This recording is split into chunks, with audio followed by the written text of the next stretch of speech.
Good morning from the Ashwaubenon Bowling Alley in Green Bay, Wisconsin. Ready to get started with our sixth round of match play here at the USBC Senior Masters. We have got a great opening match for you in the winner's bracket this morning, as we've got Parker Bone III taking on Brian Voss. And we'll also check in with our Sullins versus Peters match as well.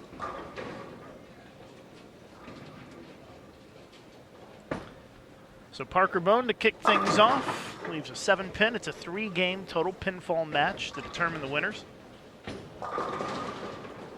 And once again, this is a winner's bracket match.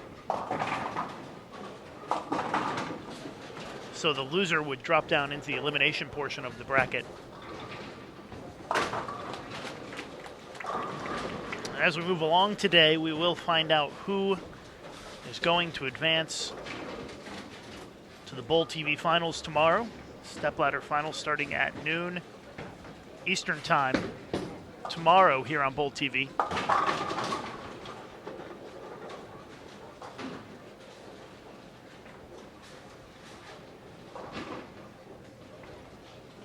Brian Voss, first frame.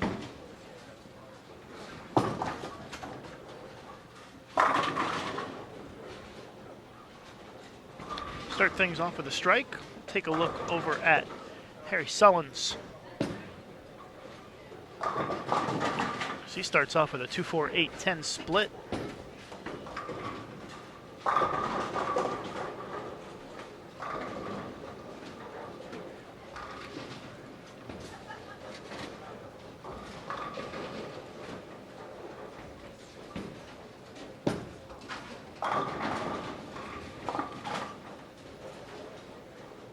See the ball just barely in the picture there as Voss standing pretty far left to start here on the fresh. Starts off with a double.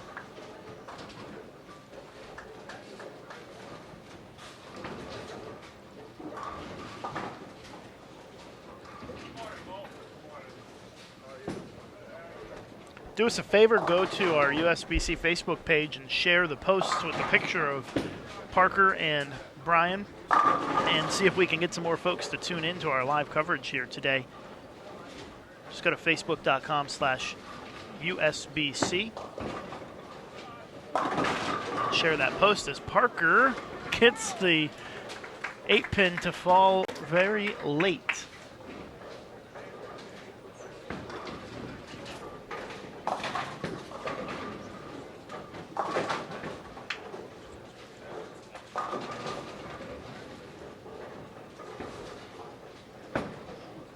So looking at the brackets, Parker Bone III in his first round yesterday defeated Tommy Martin 622 to 542. And then Parker defeated Toby Contreras 667 to 532 to advance to this point. Brian Voss was simply spectacular in his first two matches, defeating Brian LeClaire 694 to 631. And then taking down Robert Harvey 711 to 628. So Brian Voss has put up some big numbers in the first two rounds of match play. All of the players who went 2-0 yesterday, that's all the matches that they bowled. They had the rest of the day off. And now back here this morning, 3 wins away in the winner's bracket from making the show.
Brian Voss covers up the spare. He's up by 7 after 3 frames. Once again, just joining us here, we are live at the Ashwaubenon Bowling Alley for this, what is the 3rd round of winner's bracket competition. Parker Bone III versus Brian Voss is our featured match this morning.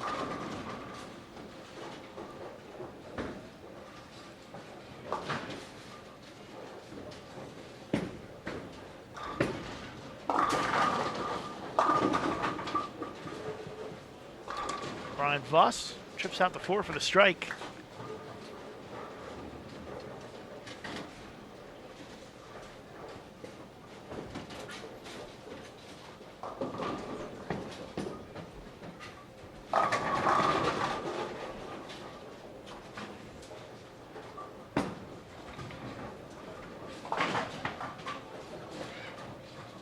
So now Parker stepping up here.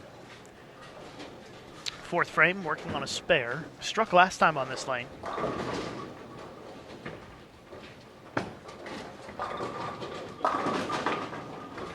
Last time he went a little high and got the 8 to fall. This time, the 6 falls, but not the 8. Parker's probably going to need to make some sort of an adjustment. Here's Harry Sullins in the 4th frame, trailing by 10 to Darren Peters.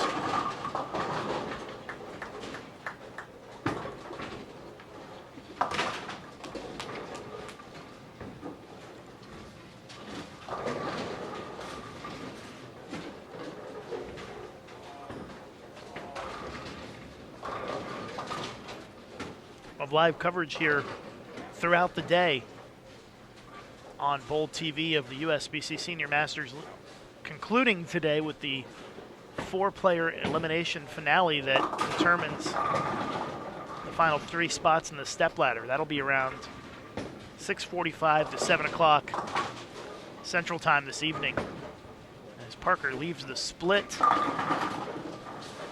2-4-7-10. We'll see if he gives it a run here. And he ends up getting just 3.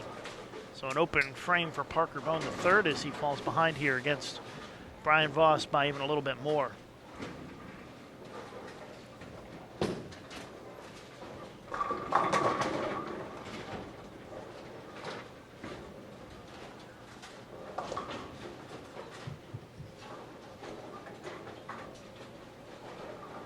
Go back over to our other match here briefly.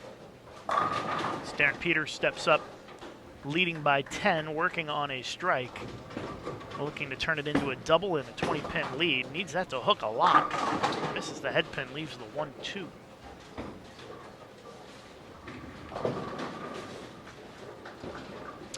Brian Voss gonna put the ball down and regroup.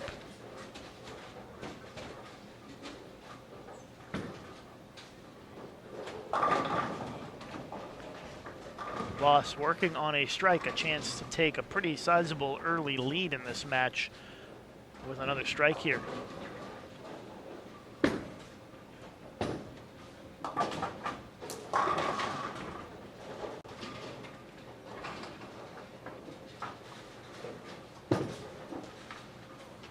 And Voss gives it the business there and gets the double. Vintage Voss right there. He is up by 33 at this point.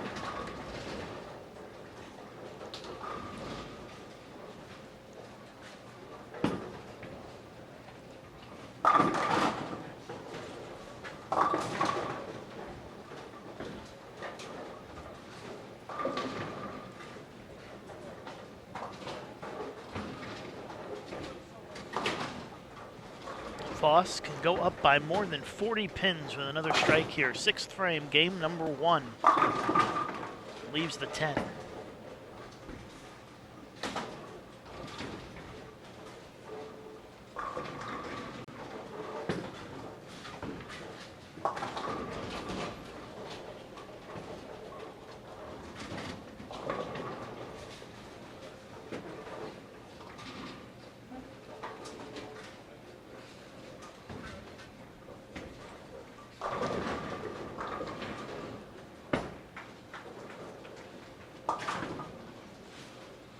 .32-pin lead for Brian Voss after going double spare to start this morning.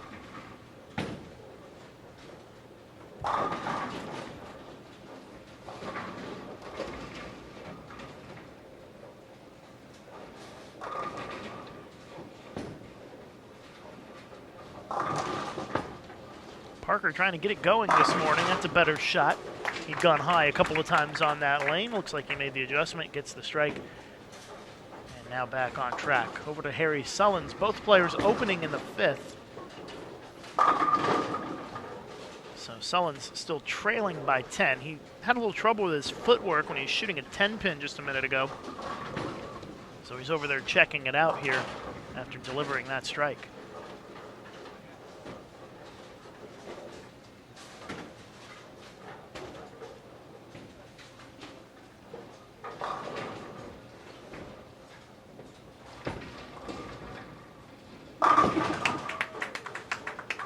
Parker with the double. Pulls it back to within 22.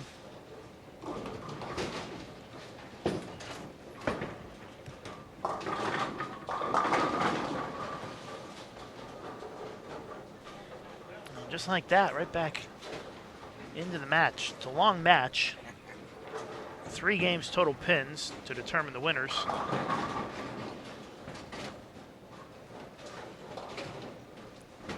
Just tuning in, this is the USBC Senior Masters, 3rd round of the winners bracket. Brian Voss versus Parker Bone III. I'm Lucas Wiseman. Thanks for joining us this morning as we watch some of the greatest senior bowlers in the world compete for what is the most prestigious title in senior bowling. And we will crown our champion tomorrow at noon Eastern time. That's when the stepladder finals will begin. Tomorrow, noon Eastern, right here on Bowl TV. Make sure you tune in. We'll be on throughout the day today as we wind down the field, and Brian Voss runs it out a little bit there for the double. Pushes his lead back to where it was just a few minutes ago. Over to Darren Peters. Still up by 10. Been a bit of a low-scoring opening game in this match. Pin spins around across the deck. Doesn't have enough energy to get over to that 10 pin, and he'll be shooting another spare.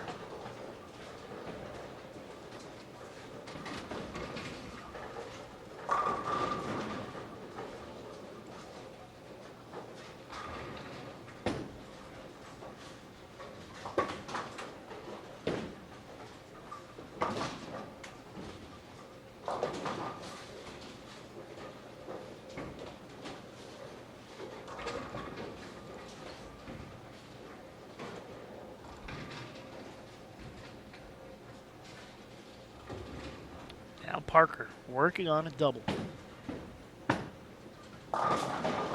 Did not like that off his hand, but gets the break, and he'll take it. 22 pin match with 2 frames to go in game 1.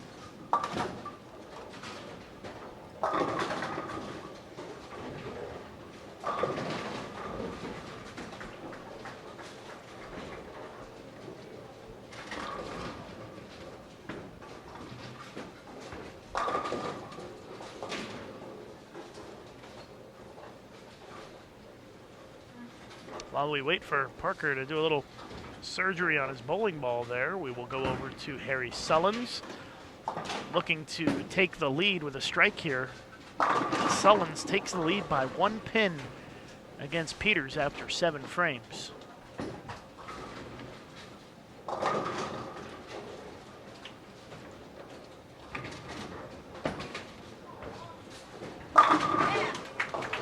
Another strike for Parker Bone. 4 in a row. Pulls to within 12.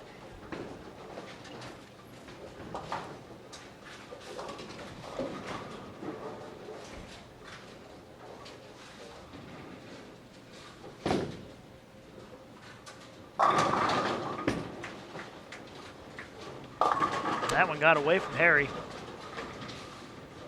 Leaves the 3, 6, 9, 10. Looks like he's still having some trouble with his slide foot there. Over to BV.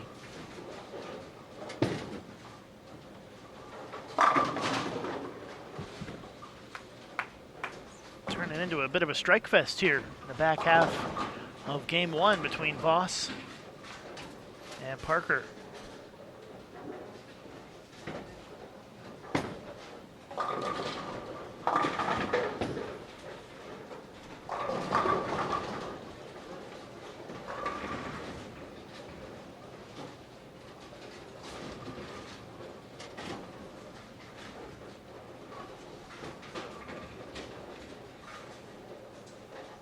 Voss still up by 22 going into the 10th. Oh my, right through the noggin. Leaves the big 4. That may open the door here for Parker to have the lead going into game number 2. Voss only gets 1. Ends up shooting 216. Not a very kind finish to that game.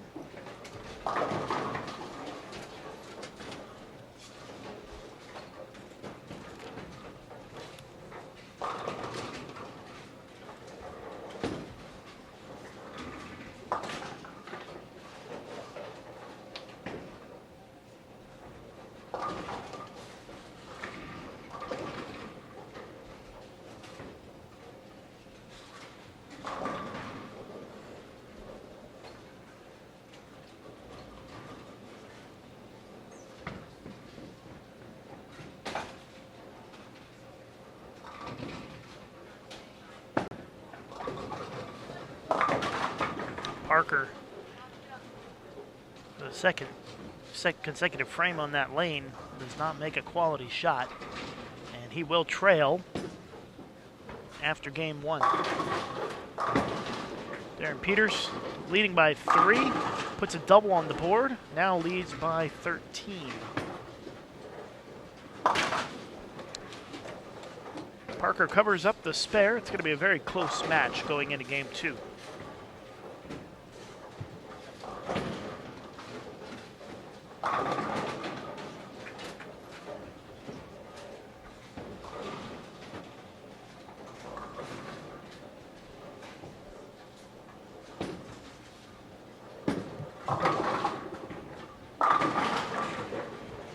Parker is working on the thumb hole of his bowling ball before he throws the fill.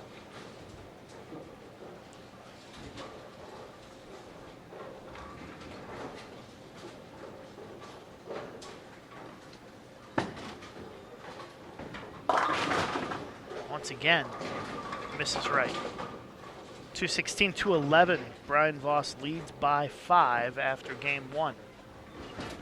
Over to the final frame between Sullins and Peters.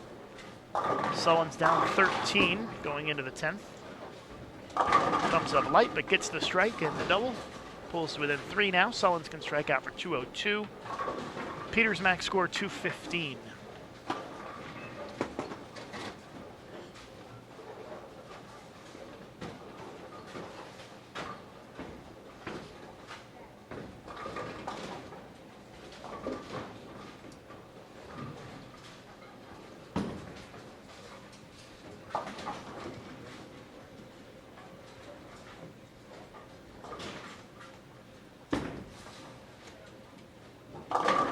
Another nice shot from Harry Sullins.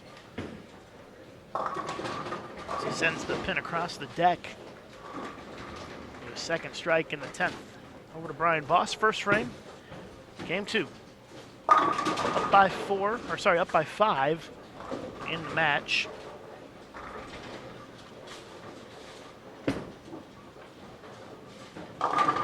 Great finish by Sullins. He throws the back 4, throws 6 of the last 7 to get to 202. After a little bit of a shaky start, first 5 frames, he rebounded nicely.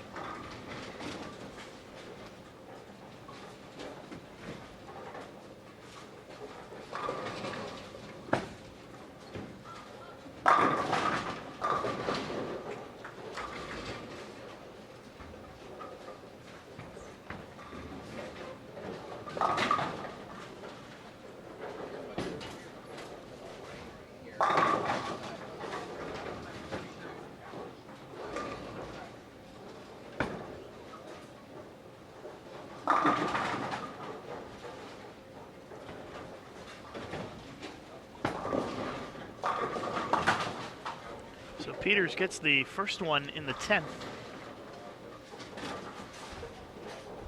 Can still max at 215 this game. Looks like Parker is going to go ahead and step up in the second frame after making that 7-pin.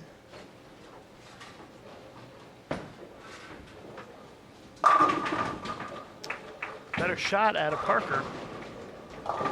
Sure seems like he's going to need to find a way to make higher quality shots as it moves along here in this match. Been a little shaky in that first game. Here's Peters. Second shot in the 10th. 4 strikes in a row for him. And he will be at 215 and have a 13-pin lead if he strikes on the fill.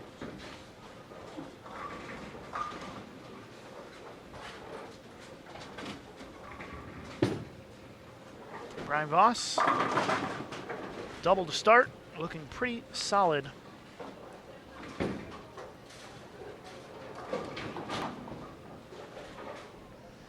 Brian up by 15. He would be up by a significant amount more had he not split in the 10th last game.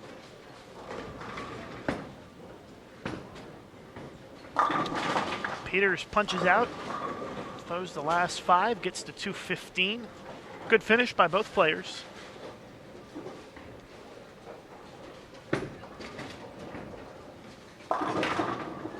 And Voss, starting with some of the theatrics here, gets the triple. Pushes the lead to 25.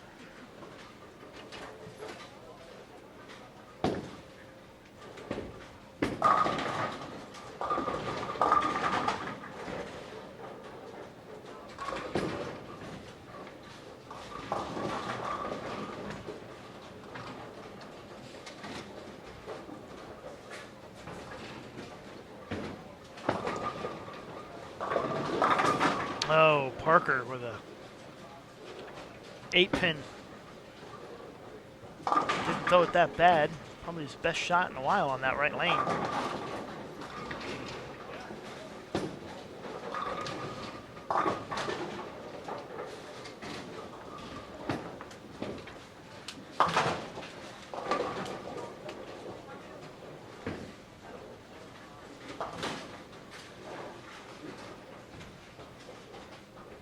Parker needs to be careful.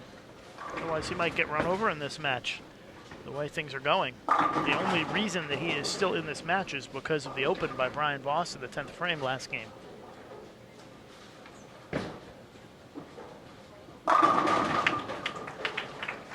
Parker seems to be pretty dialed in on that left lane. Needs to get that right lane figured out quickly. Just tuning in, you're watching the USBC Senior Masters here on Bowl TV.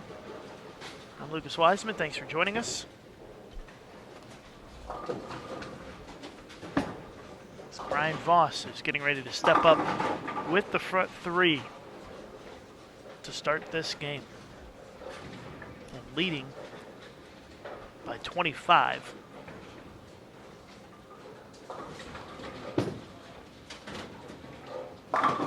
Voss gets the feel, gets the strike. Front 4, 35-pin lead, and it continues to grow for Brian Voss.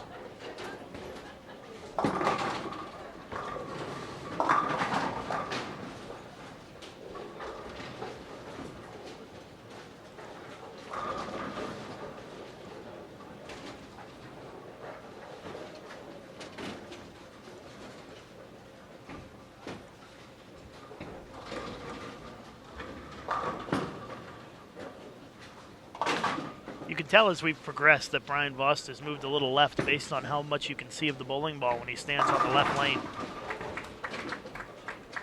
Front 5 now, 45-pin lead for Voss. He looked pretty spectacular in his first 2 rounds yesterday in the winner's bracket, shooting an average of better than 700 in those first 2 matches. It looks like he is dialed in right now. Harry Sullins had a good finish to that last game. It's not been as strong for him to start game number 2, however, as he has fallen a bit behind against Darren Peters. And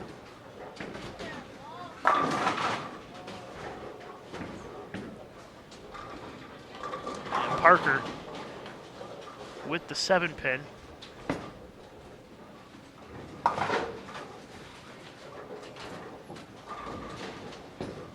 Still continuing to struggle on that right lane.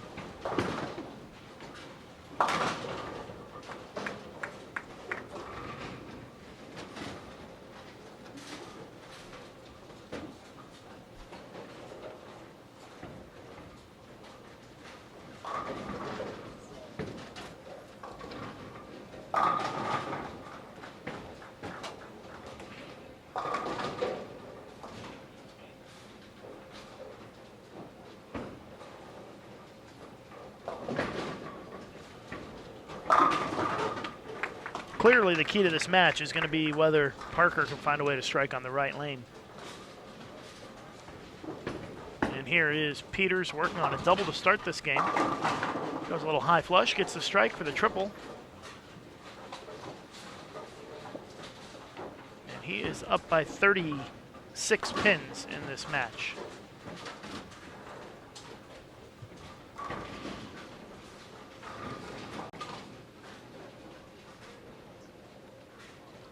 All right, so Brian Voss, front 5. If he strikes here and in the 7th, I predict we'll see some sort of excitement out of him. No, does not like it. Yanks it left. Leaves the baby split. And a giant sigh of relief, I would imagine, out of Parker Bone III after seeing that.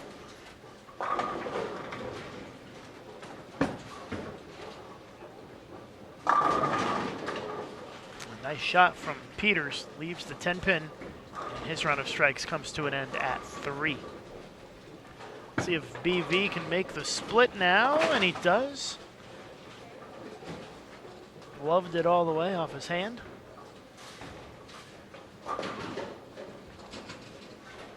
And Brian Voss is leading by 43 as we are just past the halfway point of this match.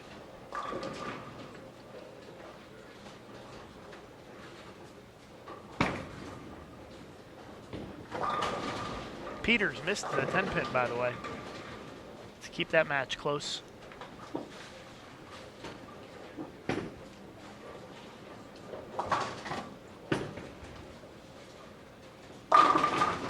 Better shot from Brian.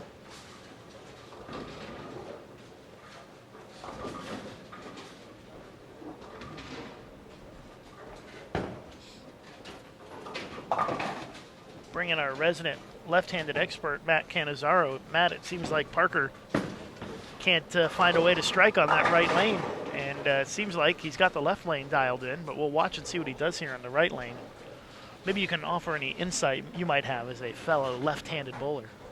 I might have to step out here in a minute and go line him up. And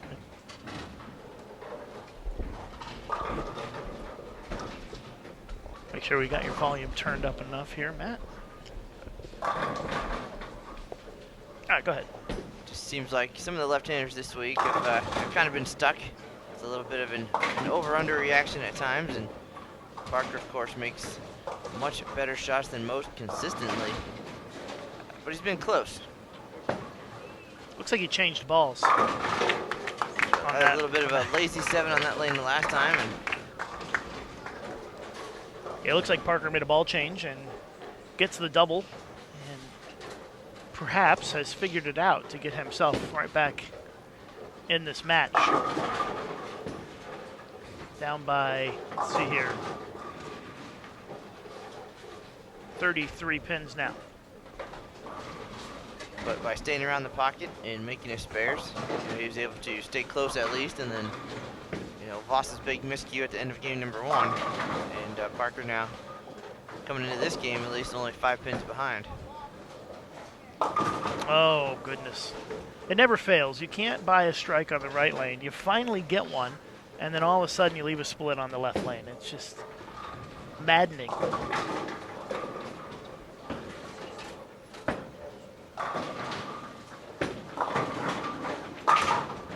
Parker throws it pretty hard at the split because he knows that pins will bounce out a little bit here, but doesn't get any luck. And Parker's going to be in some trouble here if Voss continues to bowl the way he has. He's only made a couple of bad shots in the match. Paid the ultimate price for one of them in the 10th frame last game. Left the big 4. And he left that baby split in the 6th frame. Other than that, it's been pretty solid for Brian.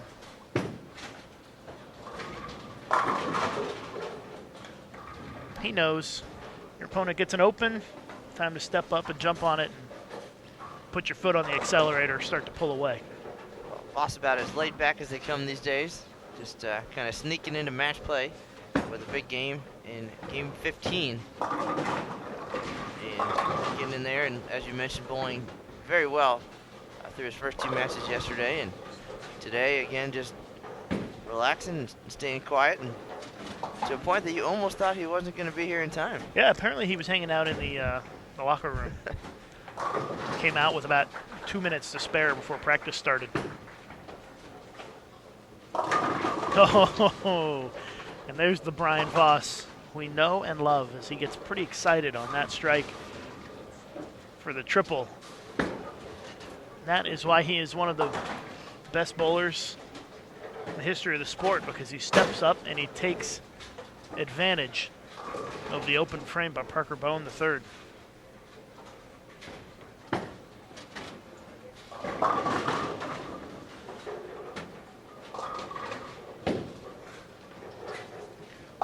Well, Matt, would you agree that it looks like Parker is in some significant trouble in this match? I definitely would. Again, getting kind of a mixed reaction now on both lanes. Shaking his head a little bit. And at the same time, there's not much you can do when your opponent's bowling 270 at you either.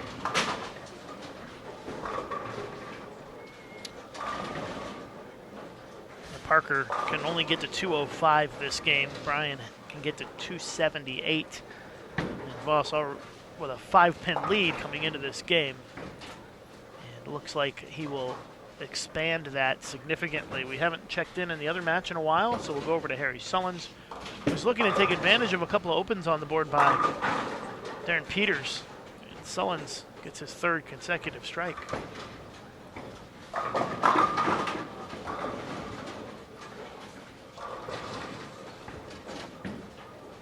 Just looks like Parker doesn't have the goods this morning on this first match. Certainly not getting anything to go his way, throwing great shots like he did right there. And the 7-pin laughing at him.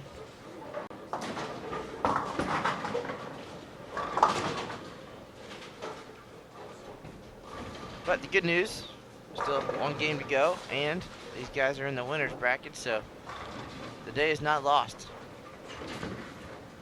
We saw yesterday, Walter Ray Williams made a huge comeback against Rick Steelsmith and was able to win his 2nd match of the day. So as experienced as these players are, and as much as I'm sure they've bowled each other over the years, Brian's definitely not counting Parker out yet.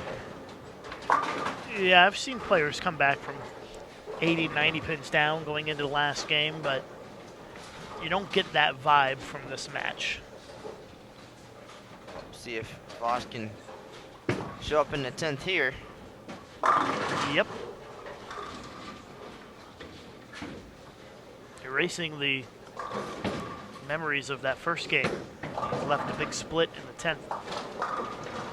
So that gets Brian into the 260s. Another strike will be in the 270s, looking at having about an 80-pin lead after 2 games with 1 to go.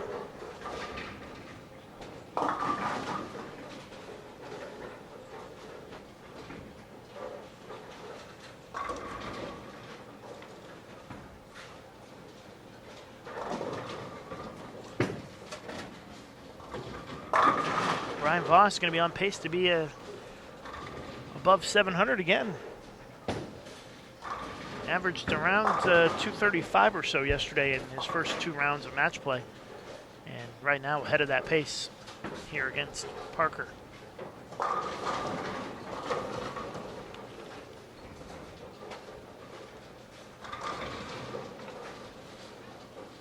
Pretty impressive performance by Voss, considering he did not bowl so great in qualifying. Like you said, Matt, just barely making it into the number in that last game. Voss has been putting on a show here in match play. 278. He leads 494 to 405. Voss just sneaking into match play in the 59th spot. And that took a 268 game in game 15 to get to minus 22. So really, he barely made it in, because the cut was, what, 34, 38? And he made it in with 16 pins to spare. 16 pins well, to spare. 46, minus 46 was 65th. So, you know, basically he had to shoot at least, what, 240 that last game to make it in, and he did. He shot 260. So But that's the kind of player Brian Voss is. He never quits. We saw him bowl on our featured pair, and it didn't go well. 150 game maybe. Lane's easy. How about the right lane? Minus the bad shot on the left lane. Parker coming over to confirm what we had already suspected, that he says the left lane's easy minus the bad shot. The right lane is the one that's giving him the trouble. But at least he's in good spirits. Harry Sullins has got 5 in a row now as he has taken the lead against Peters. Crying up by 89. Really, just kind of take it easy here this game. Try to stay clean. Should be in good shape. That one crept a little bit high. Hard to tell if it was just slow and bad off his hand or it was time to make a little bit of a move.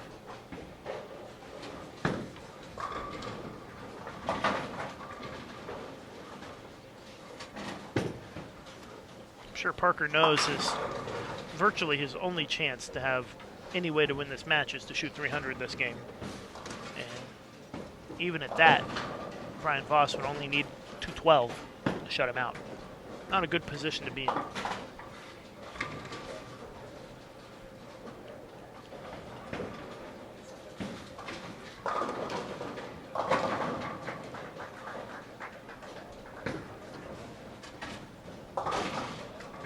Match is going pretty quick too.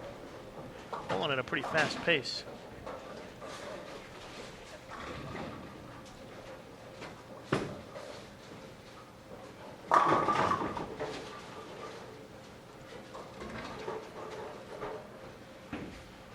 Well, our defending champion, Walter Ray Williams Jr., down on 39 and 40, was down 244 to 172 after the first game.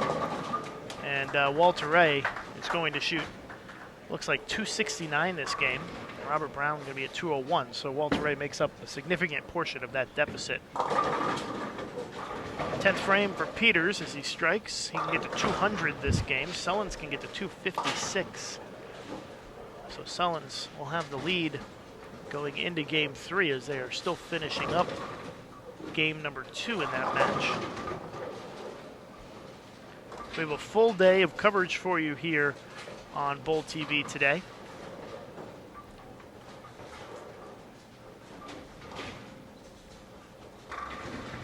So keep an eye on our USBC Facebook and Twitter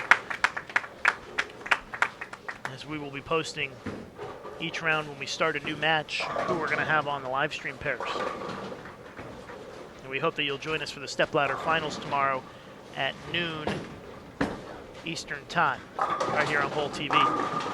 Peters with the double in the 10th as he's trying to get himself a little juiced up.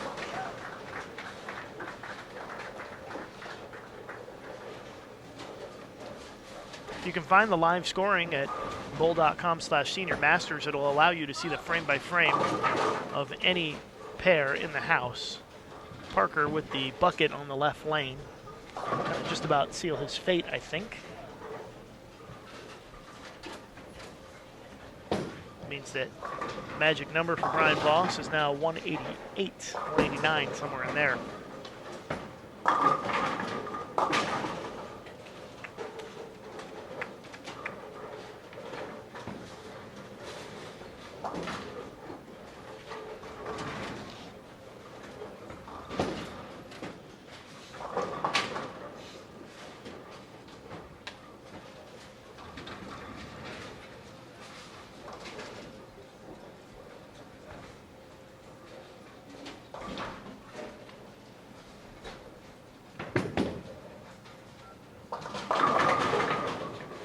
Voss keeps getting a lot of 9.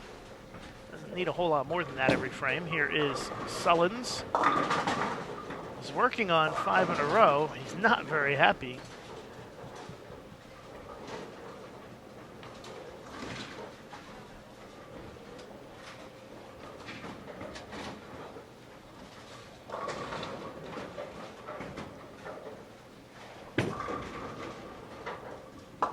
Sullins going to be at 235, and he will have about a 2-mark lead going into the last game. That was an angry 10-pin right there. He smacked that 10-pin around pretty good. Certainly looked like he was going to really pull away going into the 10th frame, and Peter steps up, throws 3 in a row, and then here he can't carry that first shot. And now it's a lot closer than I think he was hoping going into the final game here. Back over to Brian Voss. 3-9 spares to start. Brian running it out a little bit.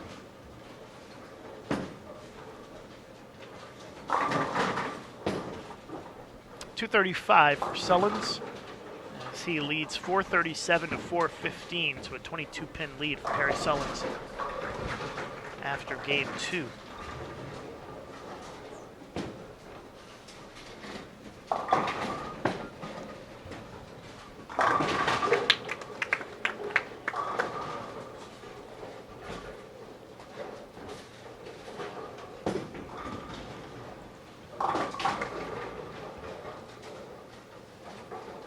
Pete Weber leading Tracy Teeters 423 to 407. That match on 43 and 44. If you're checking out the live scoring.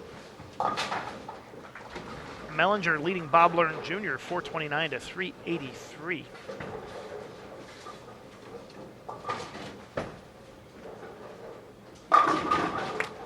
Amleto Monticelli leading Tom Adcock 380 to 346. Some low scoring games out there. Or matches, I should say. You can keep up to date with all of the matches in progress using our live scoring. You can find it at bull.com/Senior Masters if you click on the results page. We've also posted the link on our USBC Facebook page, facebook.com/USBC.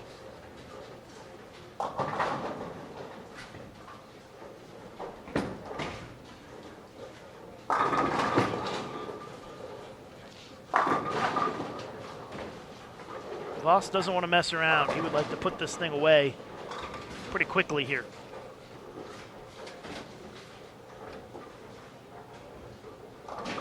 Voss up by 81 pins with half a game to go.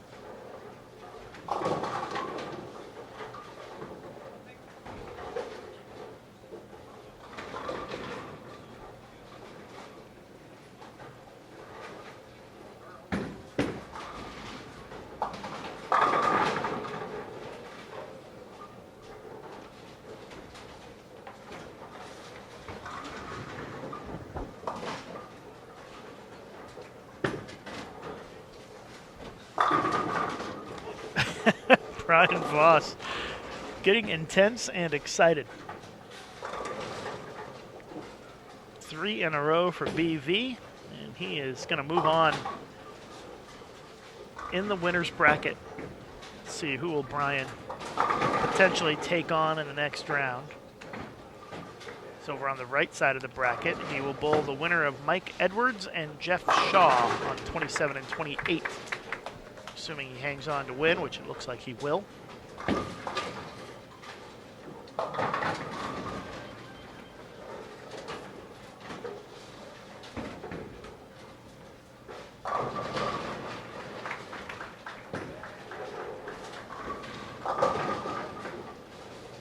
Edwards and Shaw still finishing game 2. Edwards with the lead by a little more than 20 pins in the match. Seems like Parker's finally got it figured out, unfortunately. Looks like too little too late.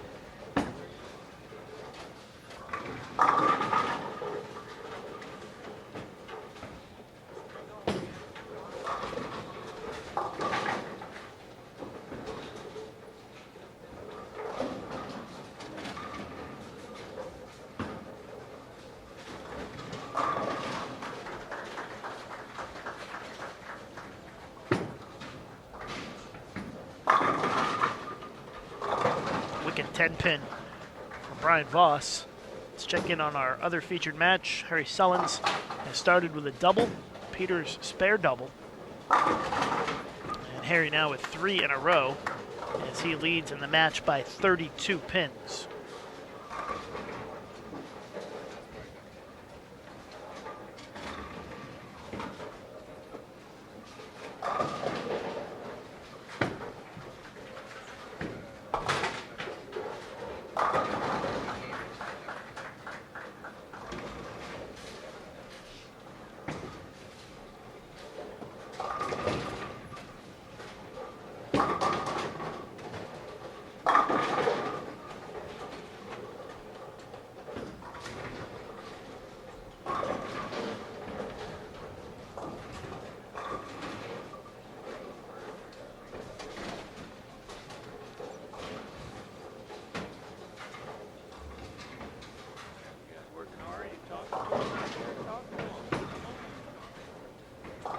Brian Voss with a strike.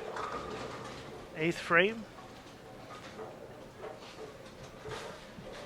As he is in good position. He's going to win this match against Parker Bone III, advance in the winner's bracket. Parker Bone going to be sent down to the elimination portion of the bracket, and a long road ahead to make the stepladder finals. Darren Peters getting all he can handle right now from Harry Sullins, and Darren almost threw it in the gutter. Leaves the 1-2-8.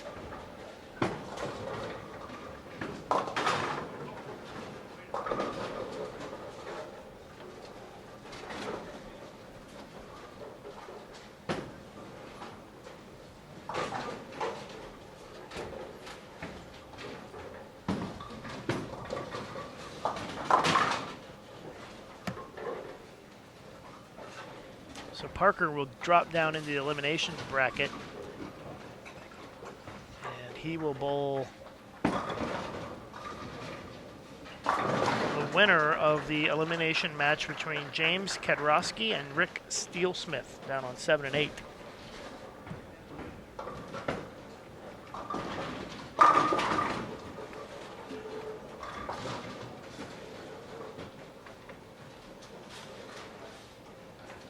Next round of matches will start shortly. Let's see exactly what time. 10:45, about 45 minutes until the start of the next round. That next round, we could have Walter A. Williams Jr. on our featured pairs.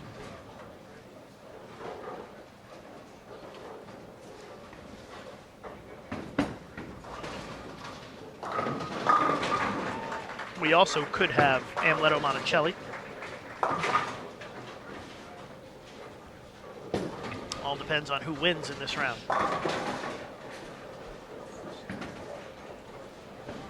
10th frame, Brian Voss closing out.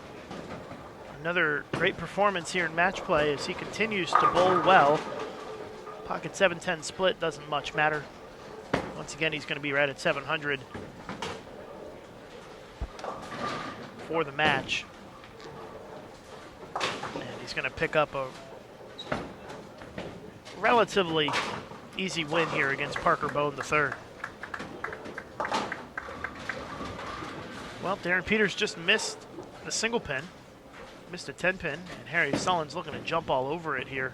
And he does. Front 5 for Sullins, and Sullins in great shape with half a game to go.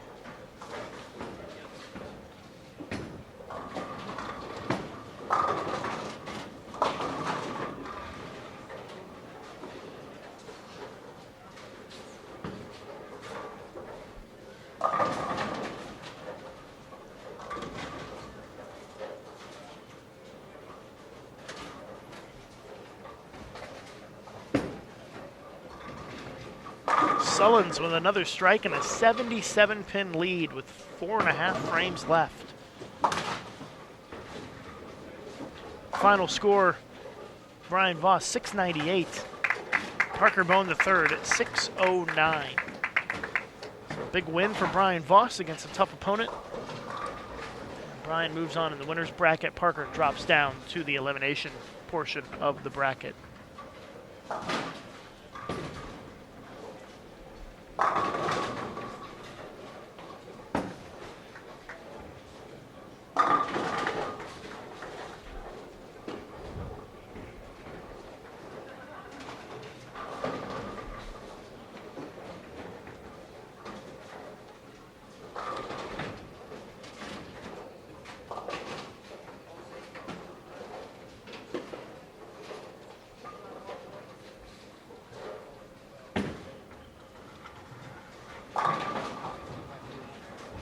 Next round scheduled to begin at 10:45 Central Time in about 45 minutes.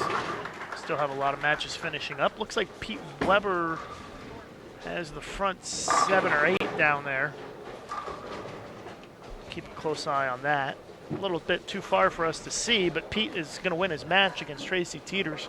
He has the front 8. Getting ready to bowl the 9th frame in a moment. But PDW is going to win his match. Top qualifier continuing to cruise along in match play.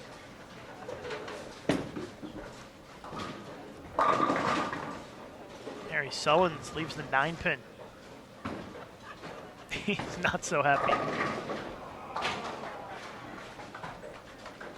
And Pete left a 10-pin, it looks like, to end his string of strikes, but the string of strikes allowed him to put some distance between himself and Tracy Teeters. And PDW will advance to the winner's bracket.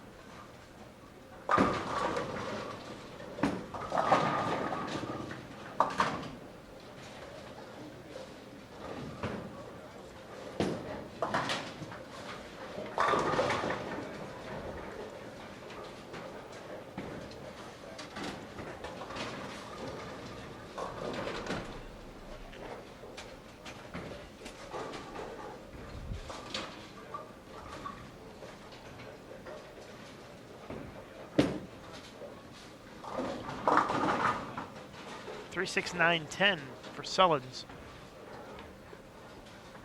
Sullins trying to hang on here. He had a nice lead after starting with the front 6, giving a few pins back here. Still would be a huge mountain to climb for Peters to make the comeback to win this match. We'll see if Harry can make the spare though. And he does not.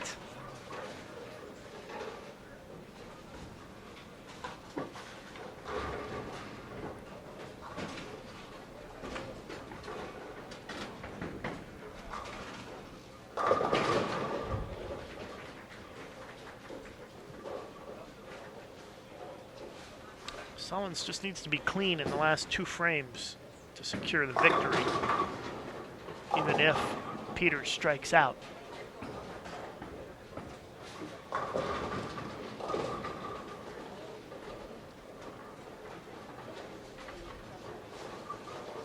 But to have any chance, Peters needs to keep striking here. Gets another one, keeping those faint hopes alive. Peters, I'm sure, would love to get one more here in the 9th frame to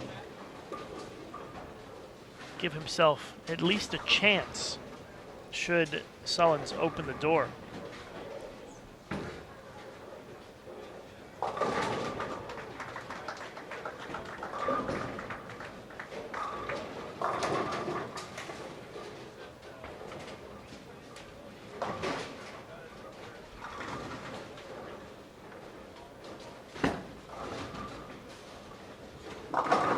Peters gets the strike, holding on to hope.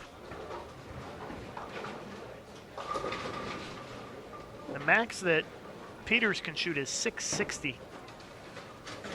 That means that Sullins would need 224. So a couple of marks would be enough for Harry. He gets the strike.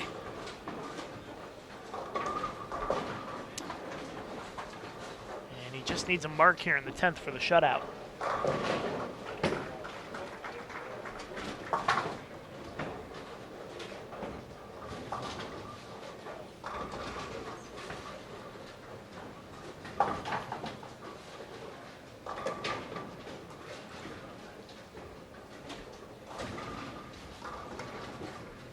Sullins needing a mark to shut out Peters and take the win. It's going high. Goodness gracious. Could have been something much more nasty than a 3-pin.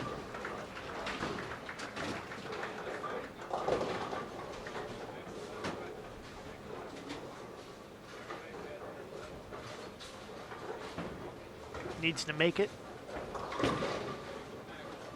No problem. And Sullins will advance against Peters in this winner's bracket match. So Sullins will take on no easy task, Pete Weber, in the next round on 39 and 40. You can hear a round of applause down on the high end for Pete Weber as he picked up the win against Tracy Teeters.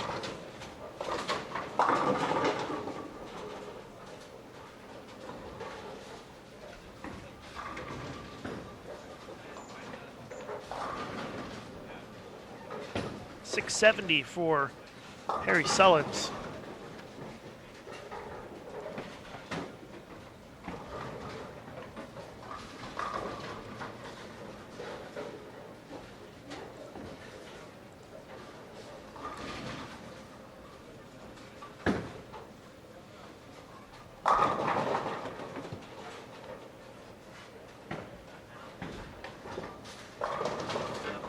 Again, stand by for more action coming up here on Bowl TV.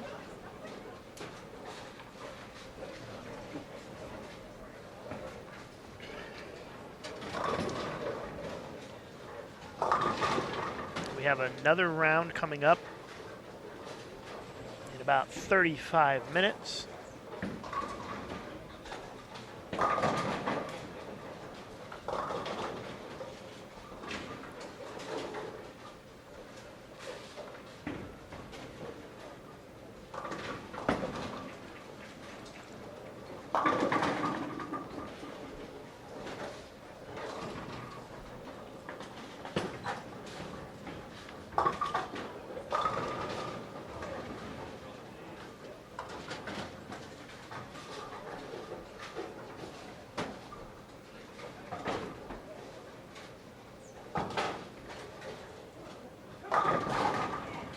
Walter Ray Williams Jr. just tossed a double as he is trying to shut out Robert Brown.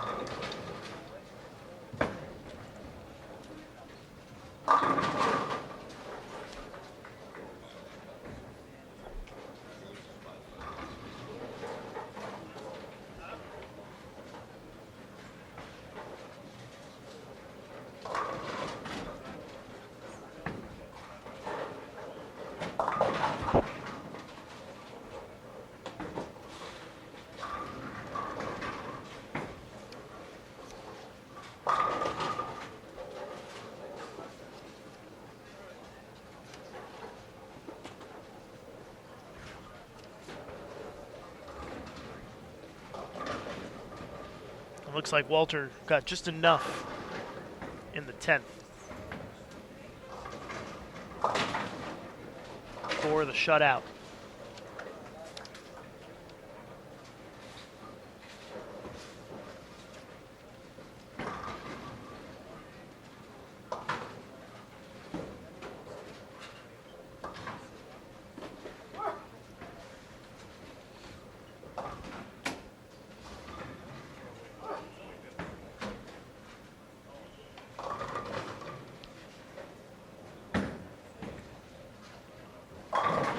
We had a couple of very quick matches on our featured pairs.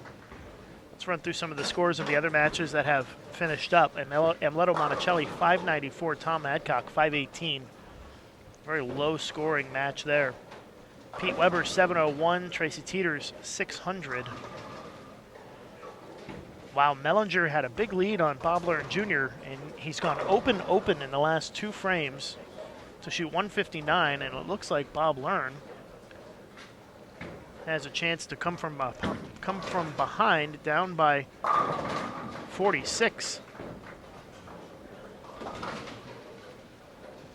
Bob needs to make a single pin in the 10th to secure the win. So that could set up, and it looks like Bob Learn did make the spare, and that will set up a pretty monumental matchup on our featured pairs next round. 31 and 32 will be Walter Ray Williams Jr. against Bob Learn Jr. So that should be a great match to look out for.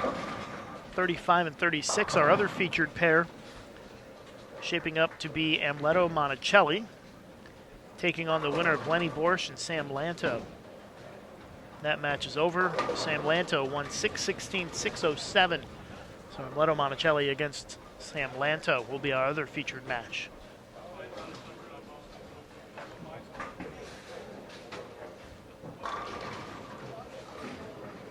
Walter Ray Williams Jr., 653. Robert Brown, 648. We watched Harry Sullins defeat Darren Peters, 670 to 659. Still have some other matches on the low end finishing up.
So don't go too far away. Some big matches coming up here on our Bull TV featured pairs. Walter Ray Williams Jr. against Bob Learn Jr. And Sam Lanto against Amleto Monticelli.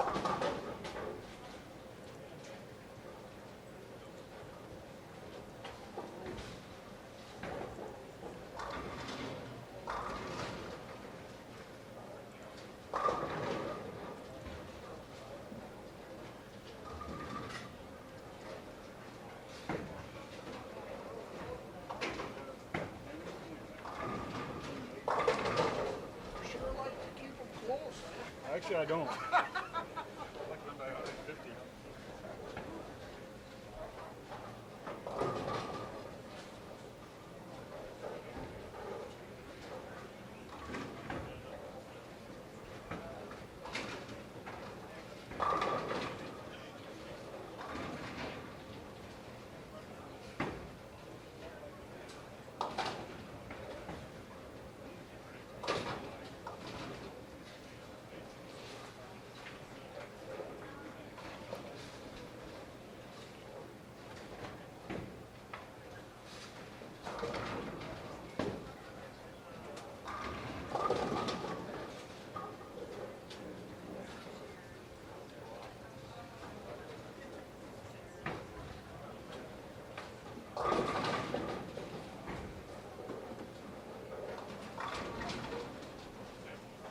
Brian Goebel, 729, excuse me, to 594. He beats McCordick.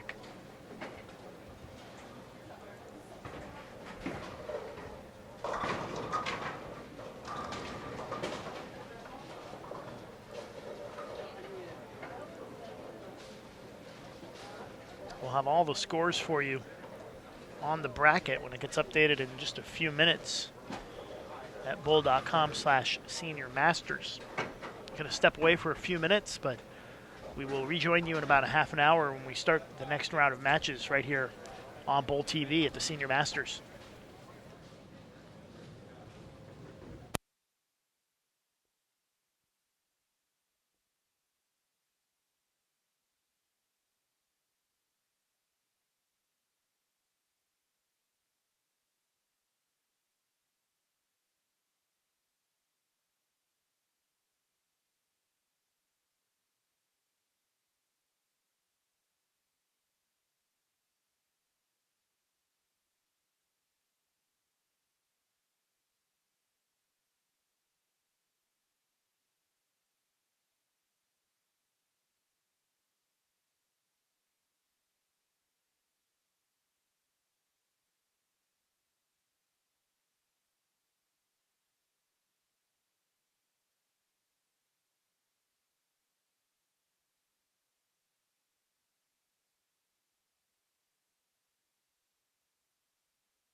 right, gentlemen, lanes are coming on for 10 minutes of practice. Lanes are on for 10 minutes of practice.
Morning, Matt.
Please hold up. Next round of competition will begin at 4:30 p.m. today, 1:30. Let's plan accordingly. Once your hours period will be set for competition. Well. We were 6 pairs away from owning the whole winner's bracket. 6 pairs. All right, ready to get started with our next round of matches here. We've got Amleto Monticelli taking on Sam Lanto. Amleto getting ready to start things off.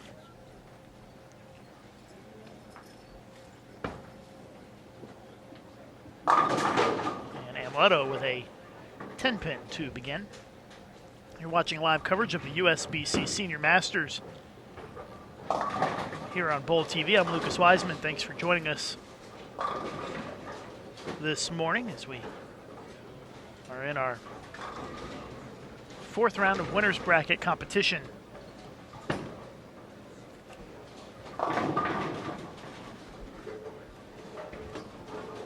We'll have coverage for you throughout the day today until we have determined our stepladder finalists. Our stepladders going to take place tomorrow morning at 11 a.m. Central Time, noon Eastern here on Bowl TV. Hope you'll join us and tune in for that. Our featured matches, Amleto Monticelli against Sam Lanto, and over on 31 and 32, we've got Bob Learn Jr. taking on Walter Ray Williams Jr.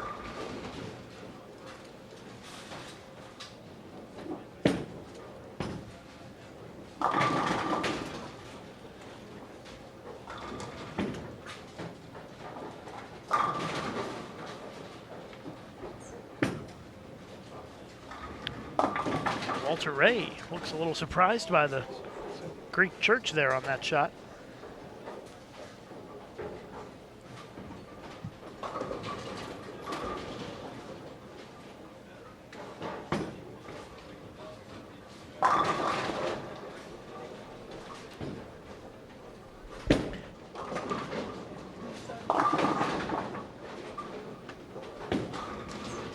Walter Ray, Greek church to start the match. Gets two of them, so he'll trail early. By the way, 3 games total pinfall is the format here in the double elimination bracket at the USBC Senior Masters.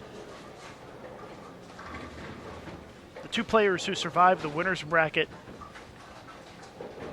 are guaranteed spots in the stepladder finals. So these players are 2 wins away from that point right now. If you win this match in the winner's bracket, you've got to still have a very good chance to make the show, even if you lose your next match, as you would drop into that 4-player elimination finale that'll take place to close the bracket tonight. And if you make it into that match, you've got a 75% chance to make the show tomorrow.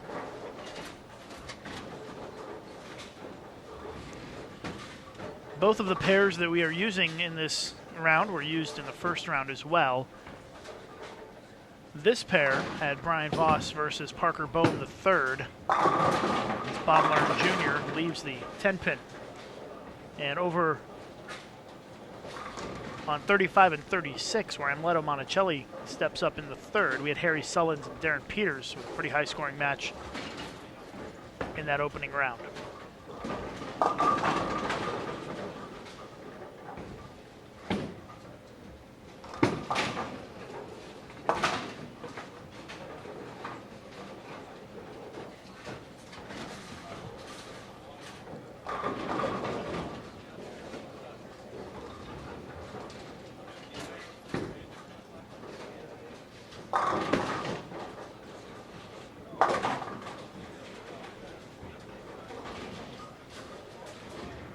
Looks like we've got some dead wood here as Bob Learn's going to chuck a ball in the channel to get it out.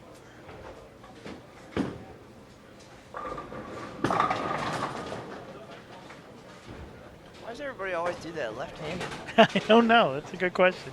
I noticed some players don't do it left-handed, but I guess they don't want there to be any feeling of impropriety, so they throw it left-handed. Not that there's really going to be if you throw it in the gutter anyway. It's not like you're going to get a read on the lanes by throwing it straight in the gutter. Or shimwreck the left side? It's a good question, Matthew. Probably not an interview question for later, but just curious. You always bring the most exciting color commentary to the Bowl TV broadcast. Here's Bob Learn Jr. A couple of spares to start. And now a strike in the third. So Bob Learn finally on the board. He had a big comeback in the last round. He barely survived. The only reason he's still in the winner's bracket is because his opponent went open in the 9th and the 10th frames. There's Sam Lanto. Sam has a 9-pin lead. Lanto, a recent inductee into the USBC Hall of Fame. Walter Ray Williams Jr. with a big strike for a double. He trails by 2. If you'd like to find the live scoring or the brackets, you can find that on our Facebook page, facebook.com/USBC, or also at bowl.com/Senior Masters if you click on the results page.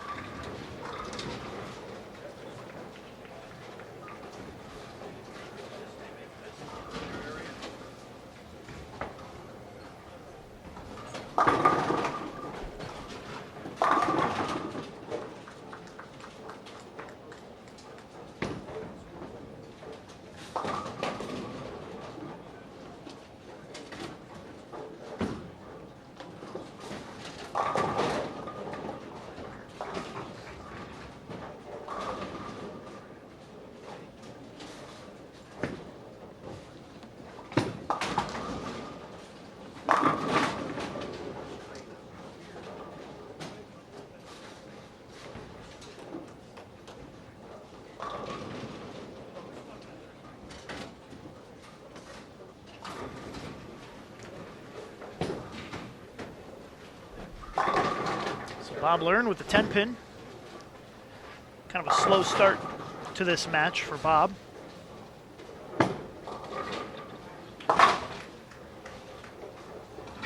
As he has fallen behind by a little bit here. 8-pin deficit for Bob Learn Jr. as we flip back over to Amleto Monticelli, who also is off to a little bit of a slow start in this match, down by 10, has yet to double. Looks like Amleto's already made a ball change, and we're only a few frames into the match. So Amleto clearly uncomfortable with his ball reaction early on here.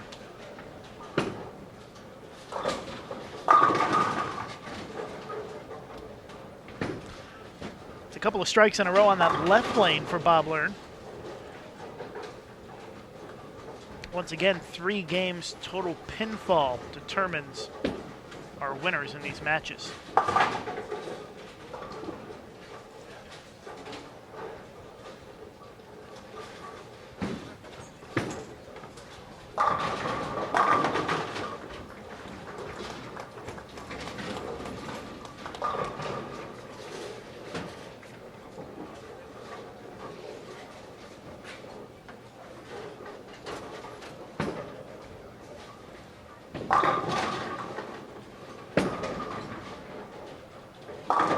Lanto just crossed over.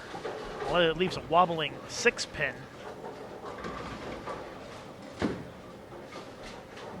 Close out the 5th frame in that match. Walter Ray continuing to strike.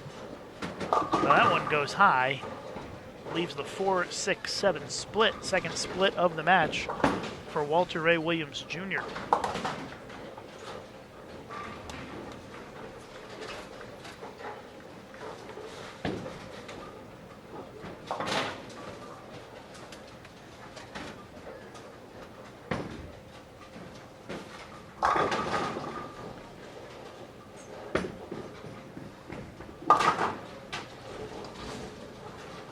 So the 2 splits have helped Bob Learn stay in this match early on here, as Walter has paid the price for his mistakes.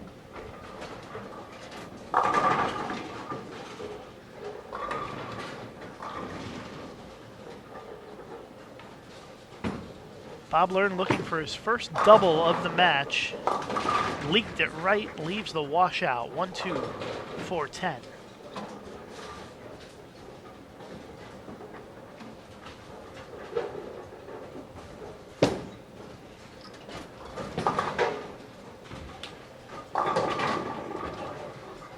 Got a nice crowd of people tuning in to watch us this morning.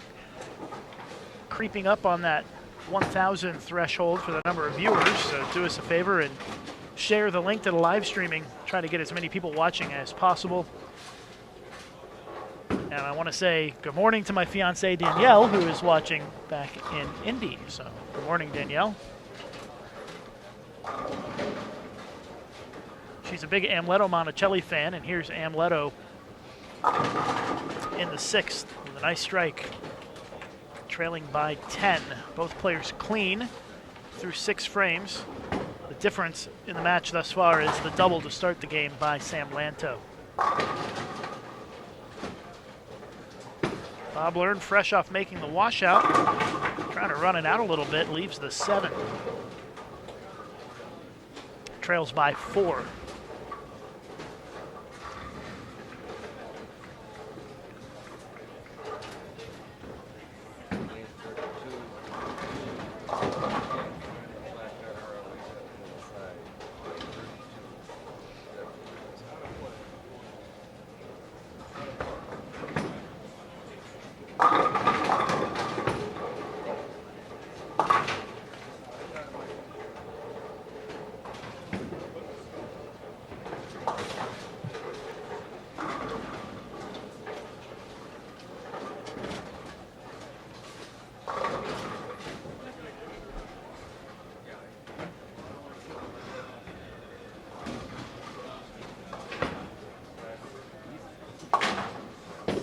Still no doubles for Amleto. You can just see on his face he's a bit frustrated here early in this match.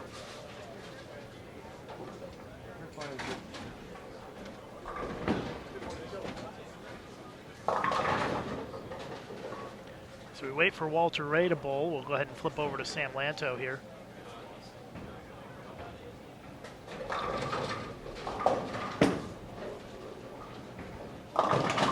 Sam leaves the bucket. Walter Ray with the strike.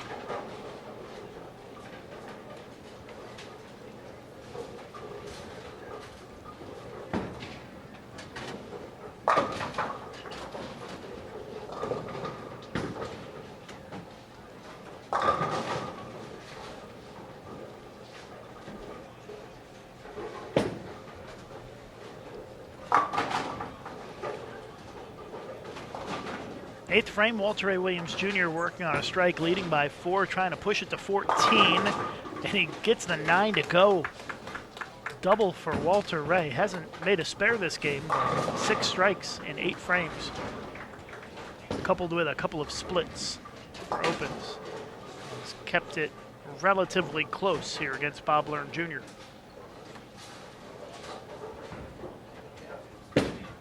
Lanto up by just 6 pins now.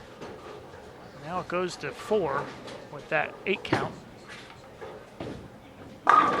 Better looking shot out of Bob Learn Jr.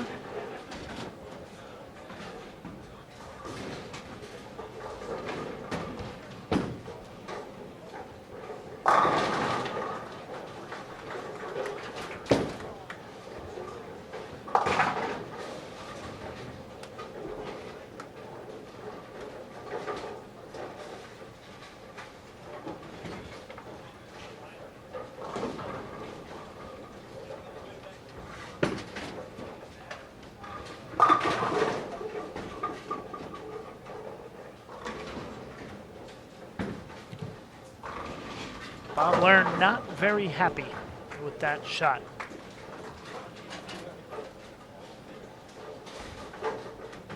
Over to Amleto. Things looking a little tough in this round for some of these guys. Amleto leaves the 2-4-10 split.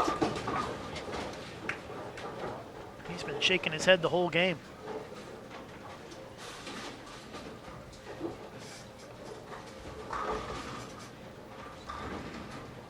See if Amleto can give the split a run here.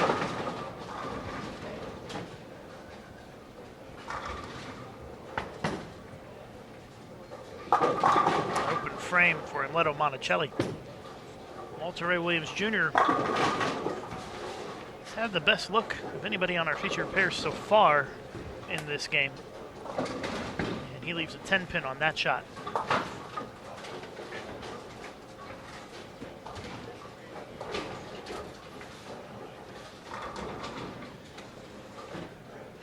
Do us a favor, share the link to the live streaming on your Facebook or your Twitter.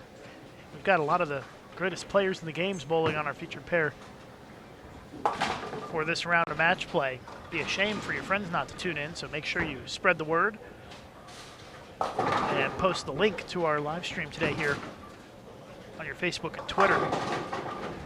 Back over to Monticelli, trying to rebound after that open frame. He's back to that other ball. Gets the strike. been back and forth a little bit between equipment in this match. 10th frame for Walter Ray Williams Jr. Walter Ray with the first one in the 10th. Walter Ray, our defending champion in this event, last year had one of the most memorable moments in Bowl TV history, where he collapsed the bucket or 2-4-5 combination to win the title last year in Las Vegas. And Walter Ray, if he can win this match, he'll be one step closer to making the show again.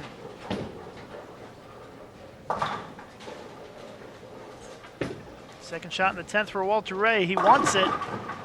Leaves the 4.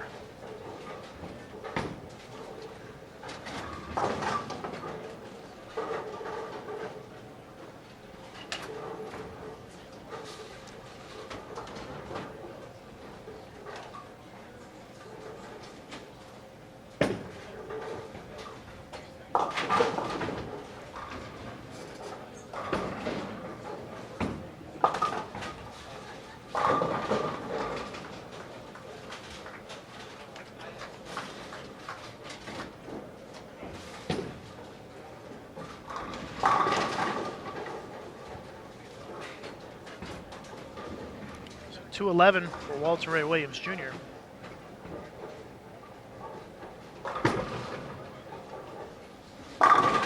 Bob Learn can get to 208.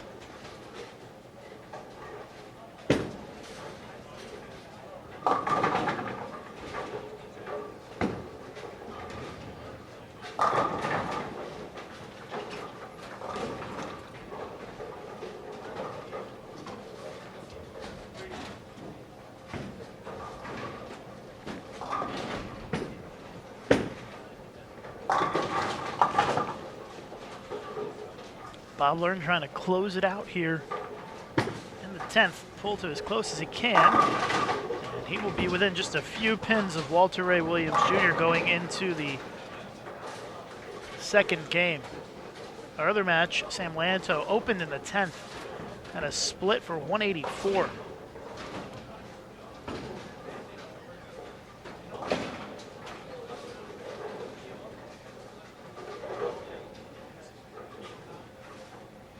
So Amleto has a chance to strike out for a 20-pin lead in the match.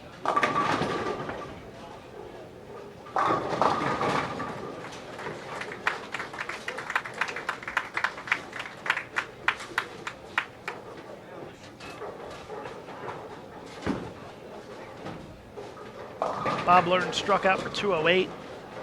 So Walter Ray leads by 3 after the first game. Leto looking at best case scenario is a tie after game 1. Walter Ray gets the 7 to slap out a little bit.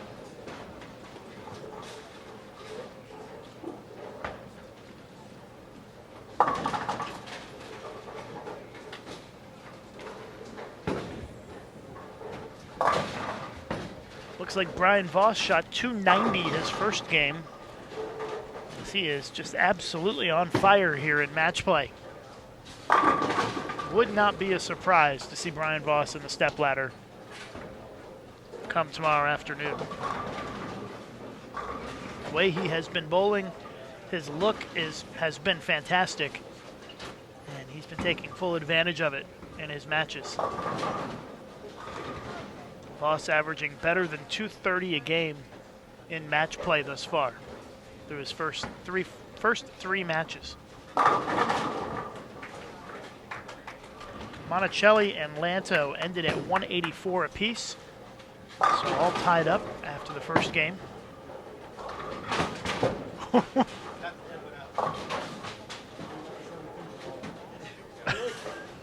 I don't know what happened on that shot, to be honest with you, with Bob Learn Jr.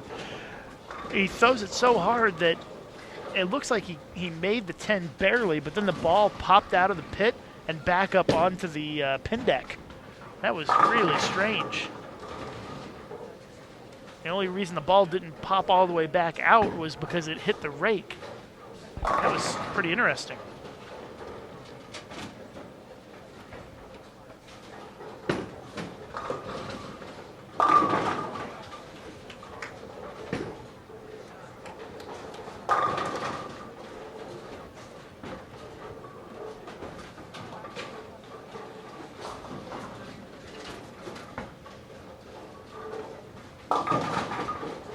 Amleto with a big 4 split in the first.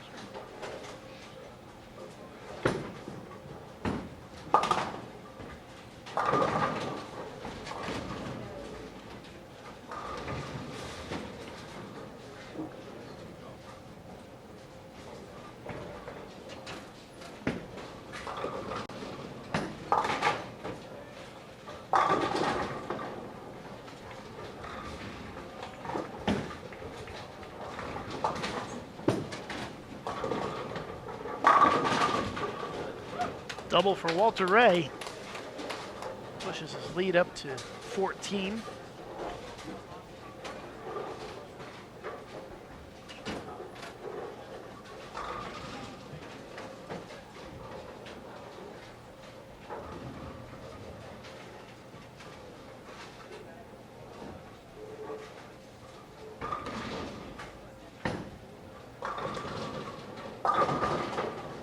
Monticelli trying to get something going here. Not a very high scoring match over there. Neither match really has been very high scoring here in this round.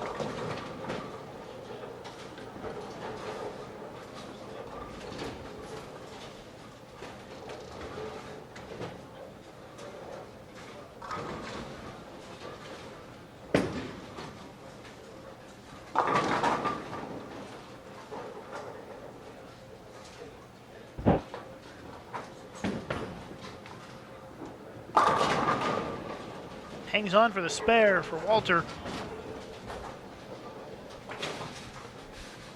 He leads by 13 pins in the match as we are in game 2. There's 3-game total pinfall matches. Sam Lanto with a double to start game number 2. And 4-pin falls in front of the 9. So he'll be shooting the spare coming up.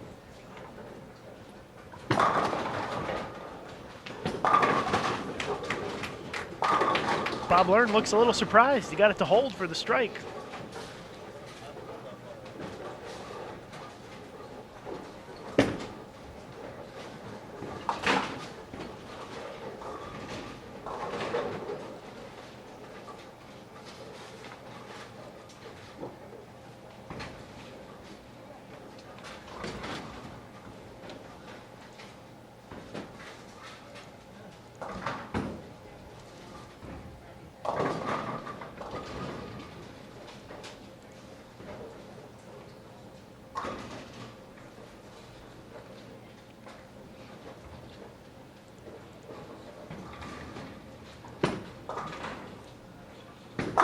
Big double for Bob Learn Jr. Over to Amleto, looking for a double of his own. And Amleto running it out a little bit. Maybe starting to get the feel. He's down by 11 pins in the match.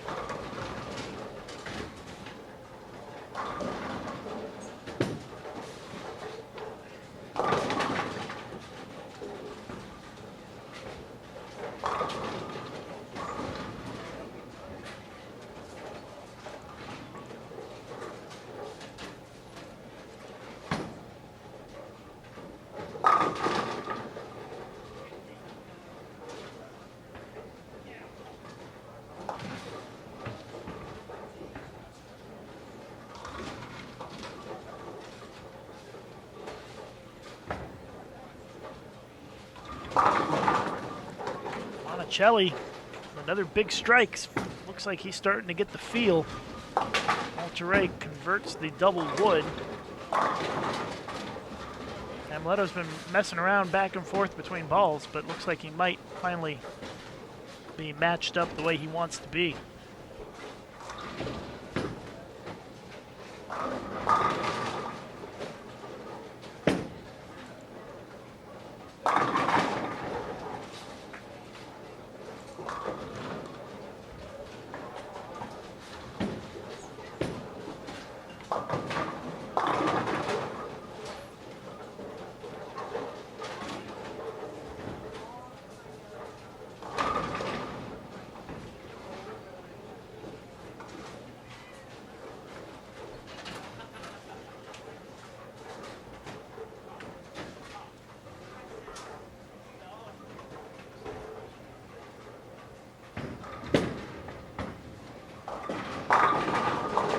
Great shot by Lanto. Double spare double to start this game for Sam.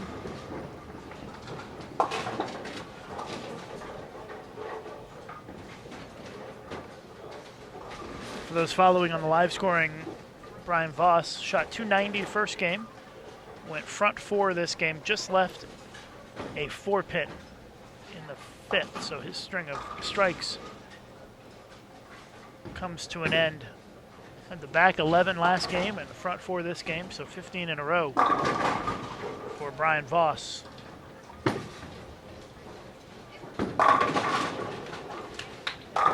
Bob Learns seems to have figured something out here.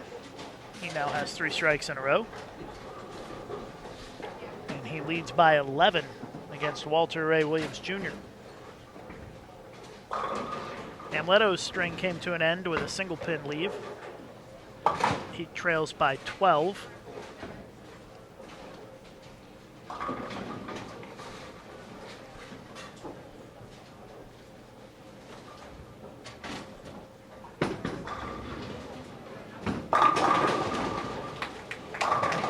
Well, right now, Bob has got it going on. Walter's going to need to make some adjustments here.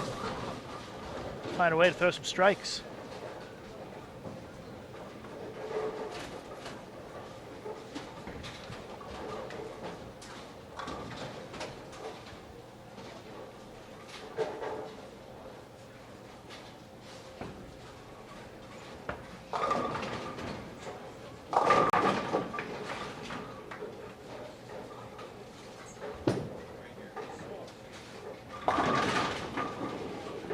Walter will be happy with just leaving the 9-pin there on that shot.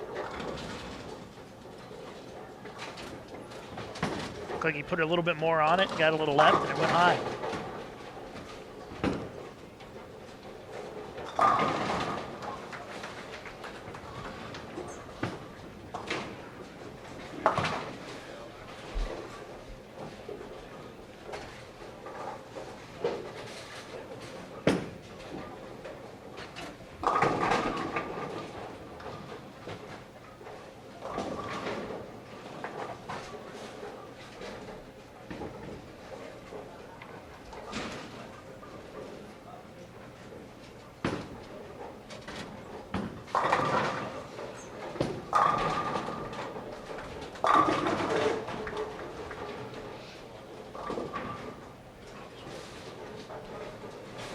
Lanto certainly has figured it out here, as he is bowling at a much higher scoring pace than the first game. They both are really in this match. That is 4 strikes in a row for Sam Lanto. 32-pin advantage now for Sam. Looked like Bob was asking for a little help on that one. 5 strikes in a row.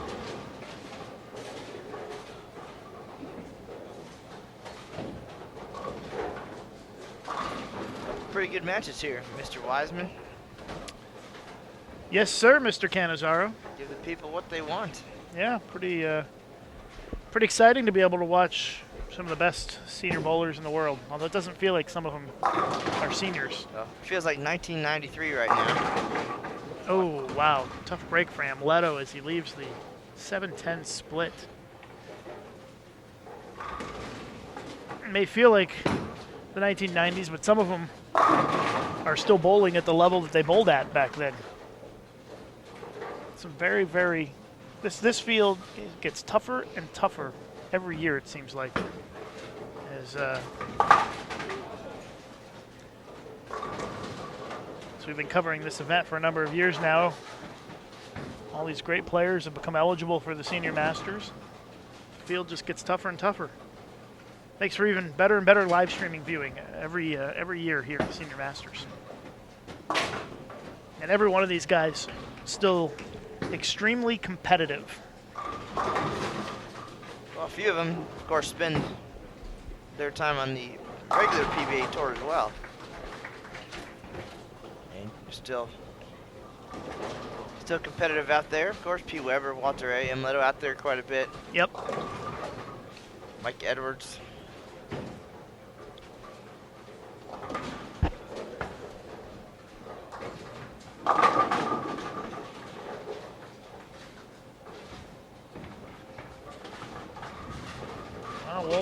Williams Jr. gets a break as Learn leaves that single pin and needs to take advantage of it. Steps up, tosses the double. 21 pin deficit for Walter Ray Williams Jr.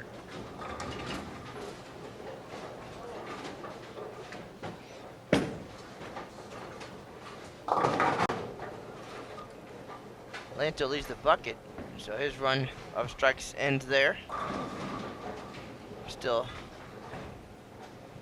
out to a significant lead here in game 2.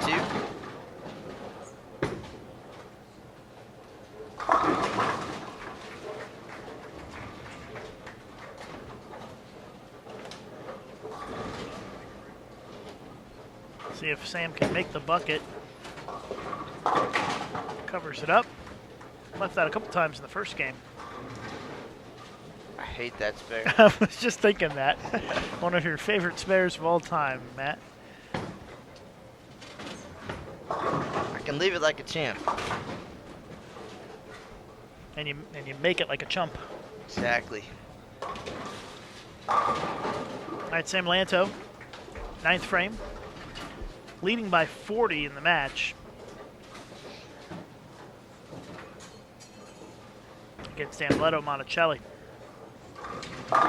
Great shot. He's made a lot of quality shots here in game 2. As has Bob Learn Jr. Ooh, Bob's ball just isn't quite driving through the pocket the way I think that he would want it to. So he leaves almost the 5-7. Gets the 5 to go.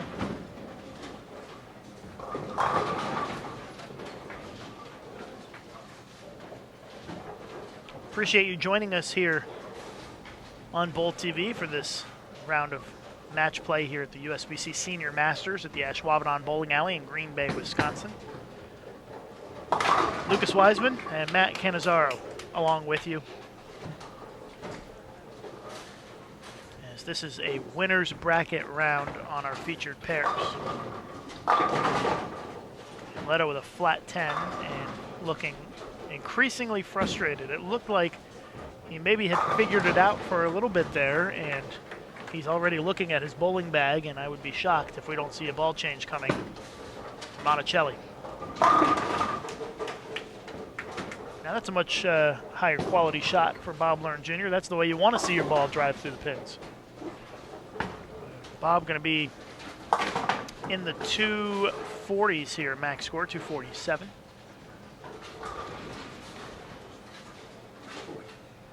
As it looks like he will have the lead going into game 3.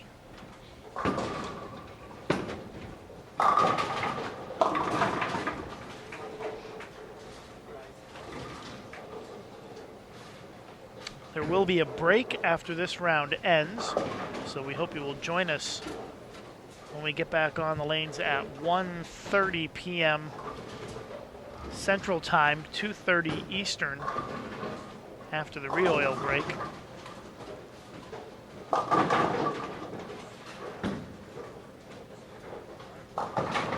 Lucas, I don't know if you noticed the graphic on the scoreboards here. After some of these shots, Weber Bowling and Awards, they're already making the transition here at the Ashwaubenon Bowling Alley to the house that P. Weber built as he continues to dominate in this facility.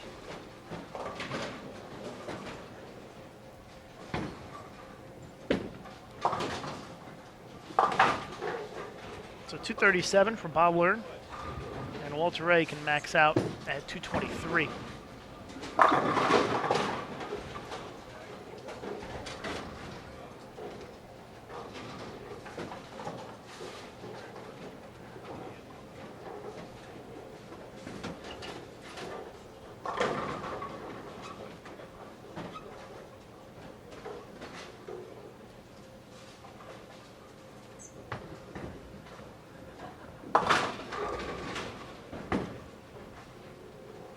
Looks like Amleto has made a ball change for the fill.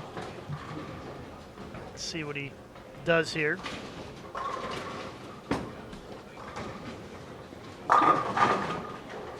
Rings a 10. Kind of shakes his head. I don't know that that's the one he wants to throw either. 192.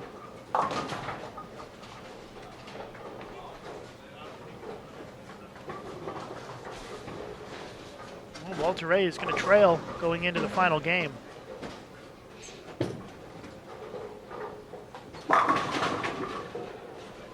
Strikes on the fill for 212, and he trails 445 to 423.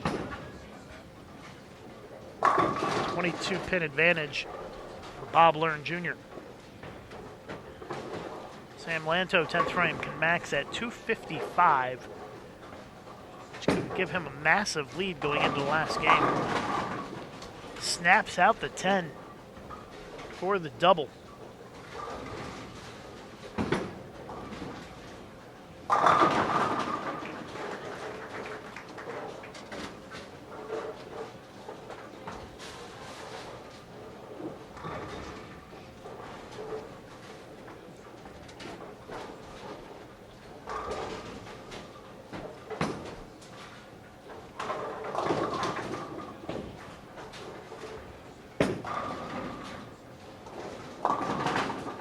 Comes up a little light, leaves the double wood.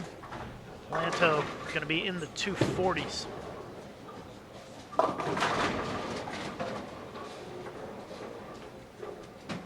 That is a frustrated man right there, Walter Ray Williams Jr. Leaves the 4-6-7 split to start off this game trailing by 22, and that instantly means he's going to be trailing by more than 30 pins unless somehow he can find a way to pop it out, make this.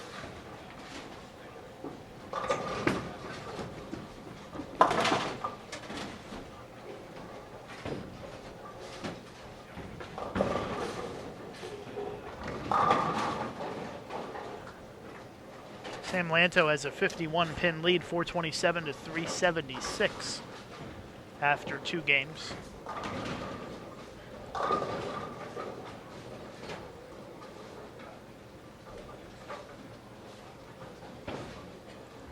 Lucas, Bob Learn kind of snuck into the cut as well. He was tied with Brian Voss for 59th place at minus 22. And kind of has been fortunate in a couple matches here. Starting off shooting 611 to defeat Sam Ventura, and then a big win over Tom Baker, 699, 694, but then only 594 to win on his way to meeting Walter Ray. And Bob almost lost in that last round. The only reason he survived in the winner's bracket is because Mellinger opened in the 9th and the 10th of the last game. And that allowed Bob to mark in the 10th to win the match. So when they say that this event really is just about sneaking into the match play, top 64, it doesn't matter where, and then luck of the draw at that point, I think Bob is certainly taking advantage of that here. And now his reward, getting to bowl the defending champ. Yeah. Right now it's going pretty well for Bob Learn. He's got a 33 pin advantage.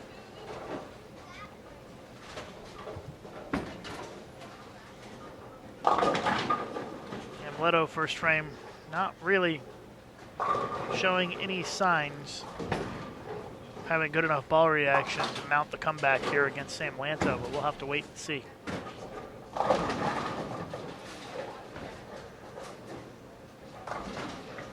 Stepladder finals tomorrow, noon Eastern time here on Bowl TV. Top 5 players will make the stepladder. The way this winner's bracket has played out so far, shaping up to be a pretty awesome stepladder as we move along here.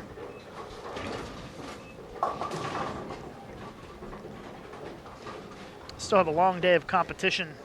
Still 4 rounds to go this afternoon here on Bowl TV.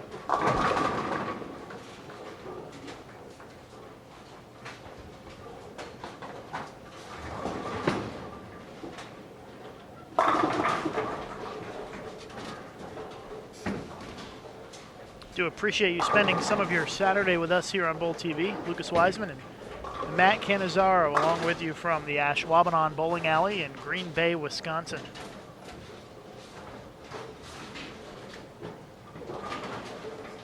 Sam Lanto in control here against Amleto Monticelli, up by 51.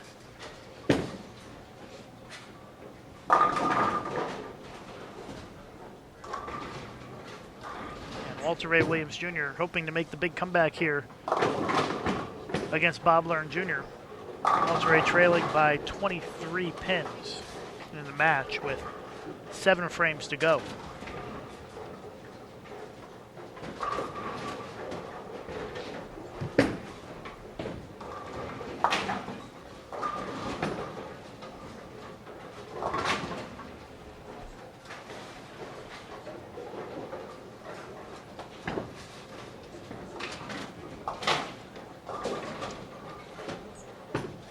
Walter Ray starting to feel it a little bit. 3 in a row. Trying to make a match of this thing. Just doing Walter Ray things. Never count him out. Yeah, definitely not. There's one person you don't want to count out, it's him. He can find a way to strike even when he's got nothing.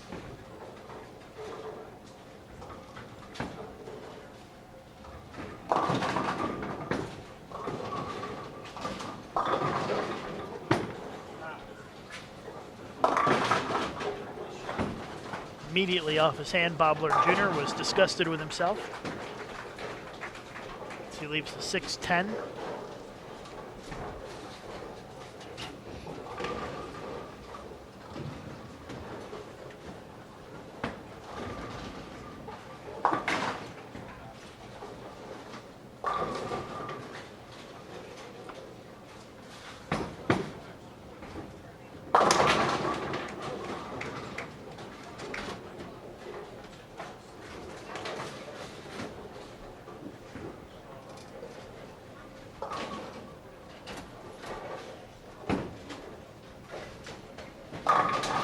Looks like Pete Weber in pretty decent shape against Harry Sullins.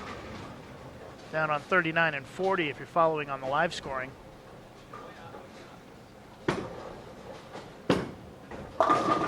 Oh my, 4-9 split for Bob Learn. If he doesn't find a way to convert this, we're going to be pretty close to even at this rate.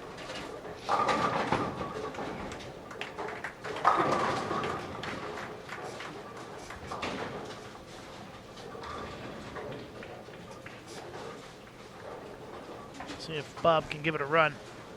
4-9 split. Got a chance. Just missed it.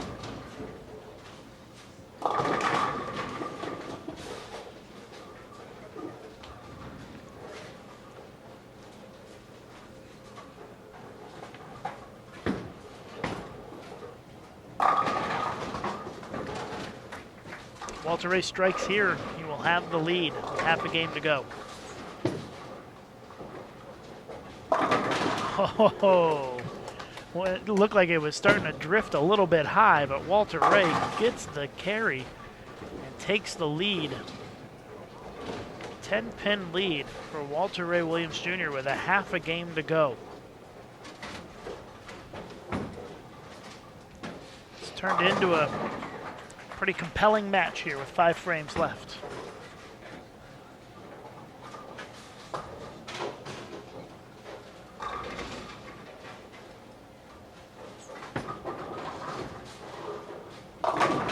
Walter Ray mixes it up, 5 in a row, 20-pin advantage. Over to Sam Lanto. Comes up light, leaves the 2-pin. Sam still up by about 50. No reason to press just yet. Leto really not showing any signs of being able to string strikes just yet. Here's Bob Learn Jr. trying to rebound after the 4-9 split. Misses completely to the right. Leaves the 1-2-4-8. Unpleasant thoughts going through the head of Bob Learn Jr. at the moment.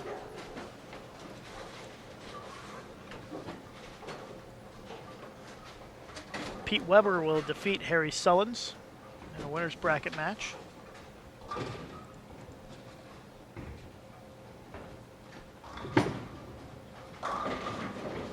Oh my goodness. Bob Learn can't believe what he just saw as he misses the makeable spare. Back-to-back open frames. Don't look now, but here comes Amuleto. Down by 37, but working on a double.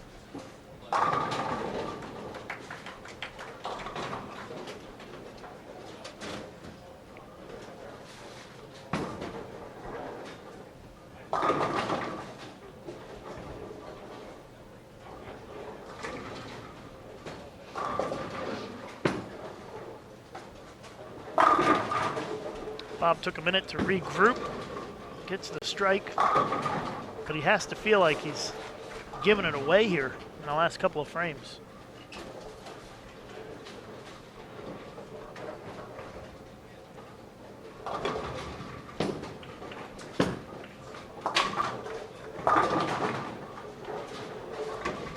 And Leto really needed that one to carry. So go back over to Walter Ray. Looking for his 6th consecutive strike, and he goes high and leaves the 4-7. He almost went high last time on that lane. This time it does go high.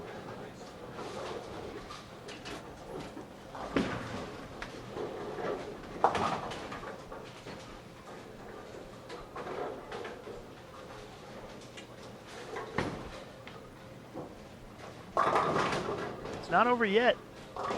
Walter Ray still has some work to do, even though he's leading by more than 30 pins. Covers it up.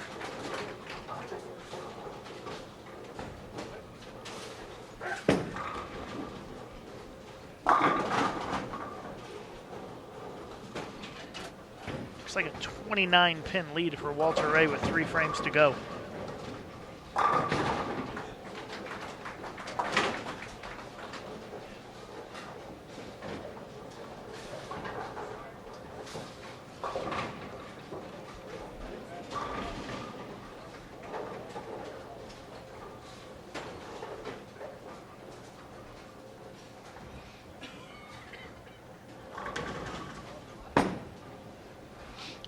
Lanto with the spare still leads by 38. Half a game to go.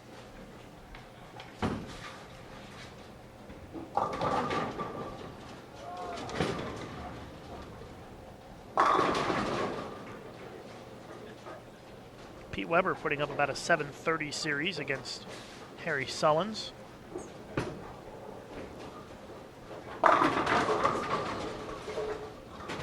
Crush 10-pin for Walter Ray.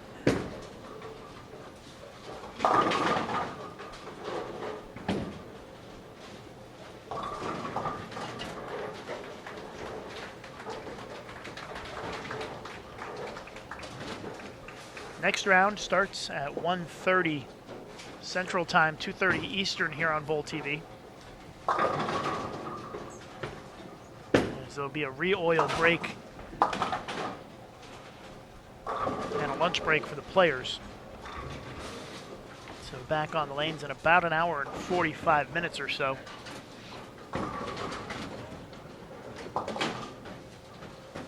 Critical shot coming up here for Bob Learn Jr. working on a strike. Chance to cut it to 18. He's running it a little bit right. Oh, a brutal 10-pin for Bob Learn.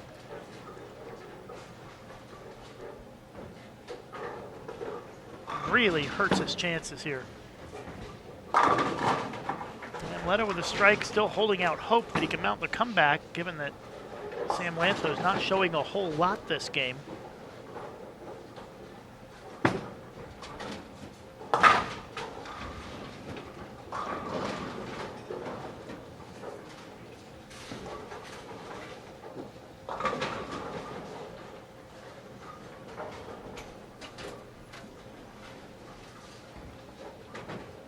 It is a 28-pin deficit for Bob Learn Jr. with 2 frames to go.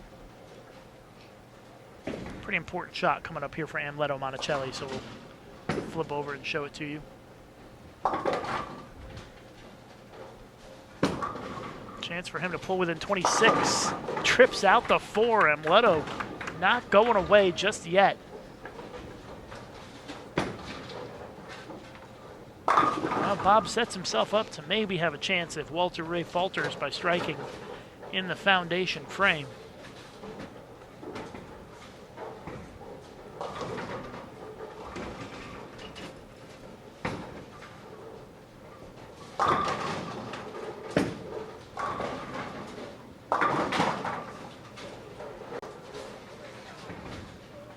Walter Ray needs 219 this game for the shutout. As he steps up 9th and 10th. He liked that one off his hand. Packs all 10 back for the strike. And Walter Ray Williams Jr. just needs a mark in the 10th. And he will advance in the winner's bracket.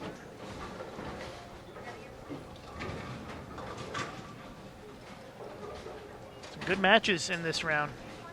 We'll have a lot more good matches coming up for you here on Bowl TV this afternoon. So make sure you join us again at 2:30 p.m. Eastern Time. Walter Ray needing a mark, crossing over, my goodness. Leaves the 6-pin. Over to Sam Lanto. He's made a lot of spares this game. Trying to find a way to get a strike, leaves the 4-pin. Keeping the door open for Monticelli in this match.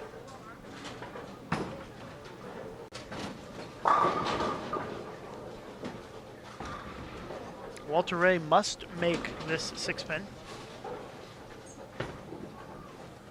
So there's about a 99.99999% chance that Walter Ray would make that pin. He does not miss very many single pins. So Walter Ray needs 3 pins on his final ball. I'd like to think the chances are pretty solid that that will happen. So we'll go over to Amleto Monticelli, who still is hanging on in this match, working on a double, and has a chance to claw his way back in despite being down 51 pins coming into this game. And Amleto gets the 7 to fall. What a break for Monticelli.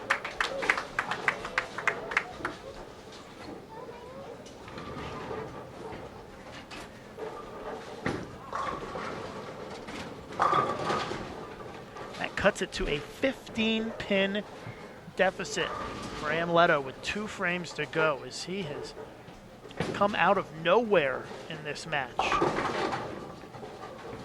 You get right back in it.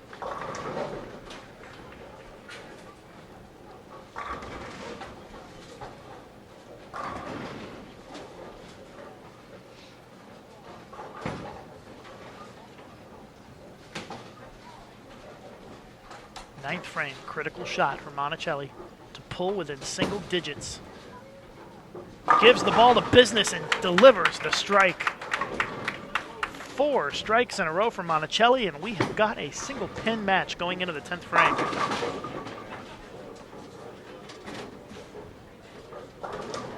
Lanto can shut him out, I believe,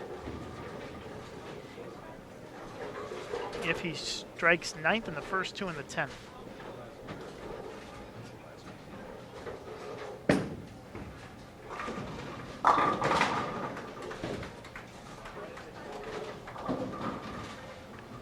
Yep, Lanto needs 2 strikes and 5 pins for the shutout. 2 strikes and 6 pins. And he would shut out Amleto Monticelli.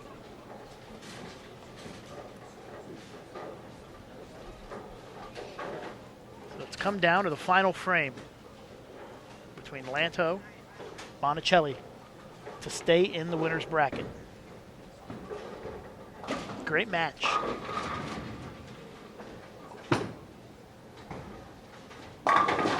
Bob Lerner ended up striking out in the 10th, but Walter Ray wins 649-641. Here's Sam Lanto, a chance for the shutout to stay alive in the winner's bracket. Needs a double and count. Comes up light, leaves the double wood, and Monticelli is going to have a chance to take the match.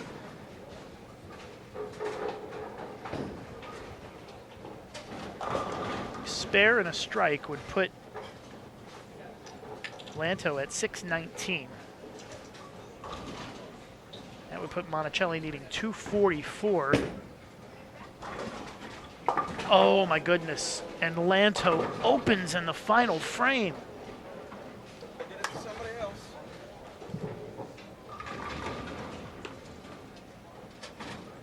Lowering the max that Monticelli needs now to 232. Leto just needs a mark here in this last frame now to win the match.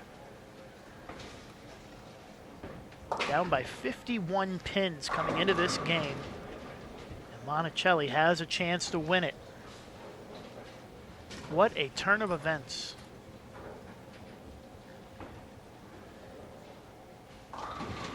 Monticelli needs a mark.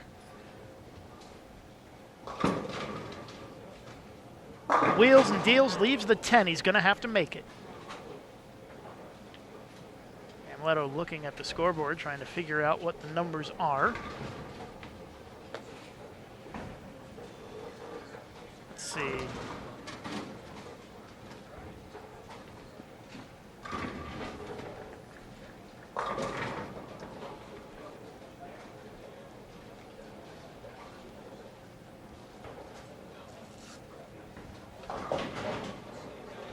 Remember, Amleto needs 232. So he needs to make the 10 pin, and he misses it. Can you believe the finish? Amleto Monticelli misses the 10 pin, and Sam Lanto survives. 607, 601, as both players with opens in the final frame. An incredible finish here in this match at the Senior Masters. My goodness.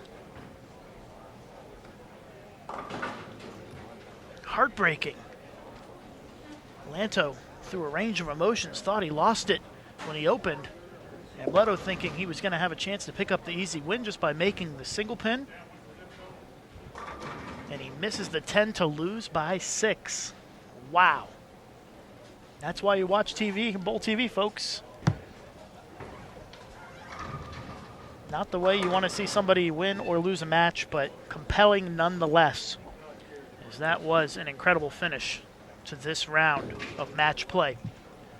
More to come here on Bowl TV, starting in about an hour and a half.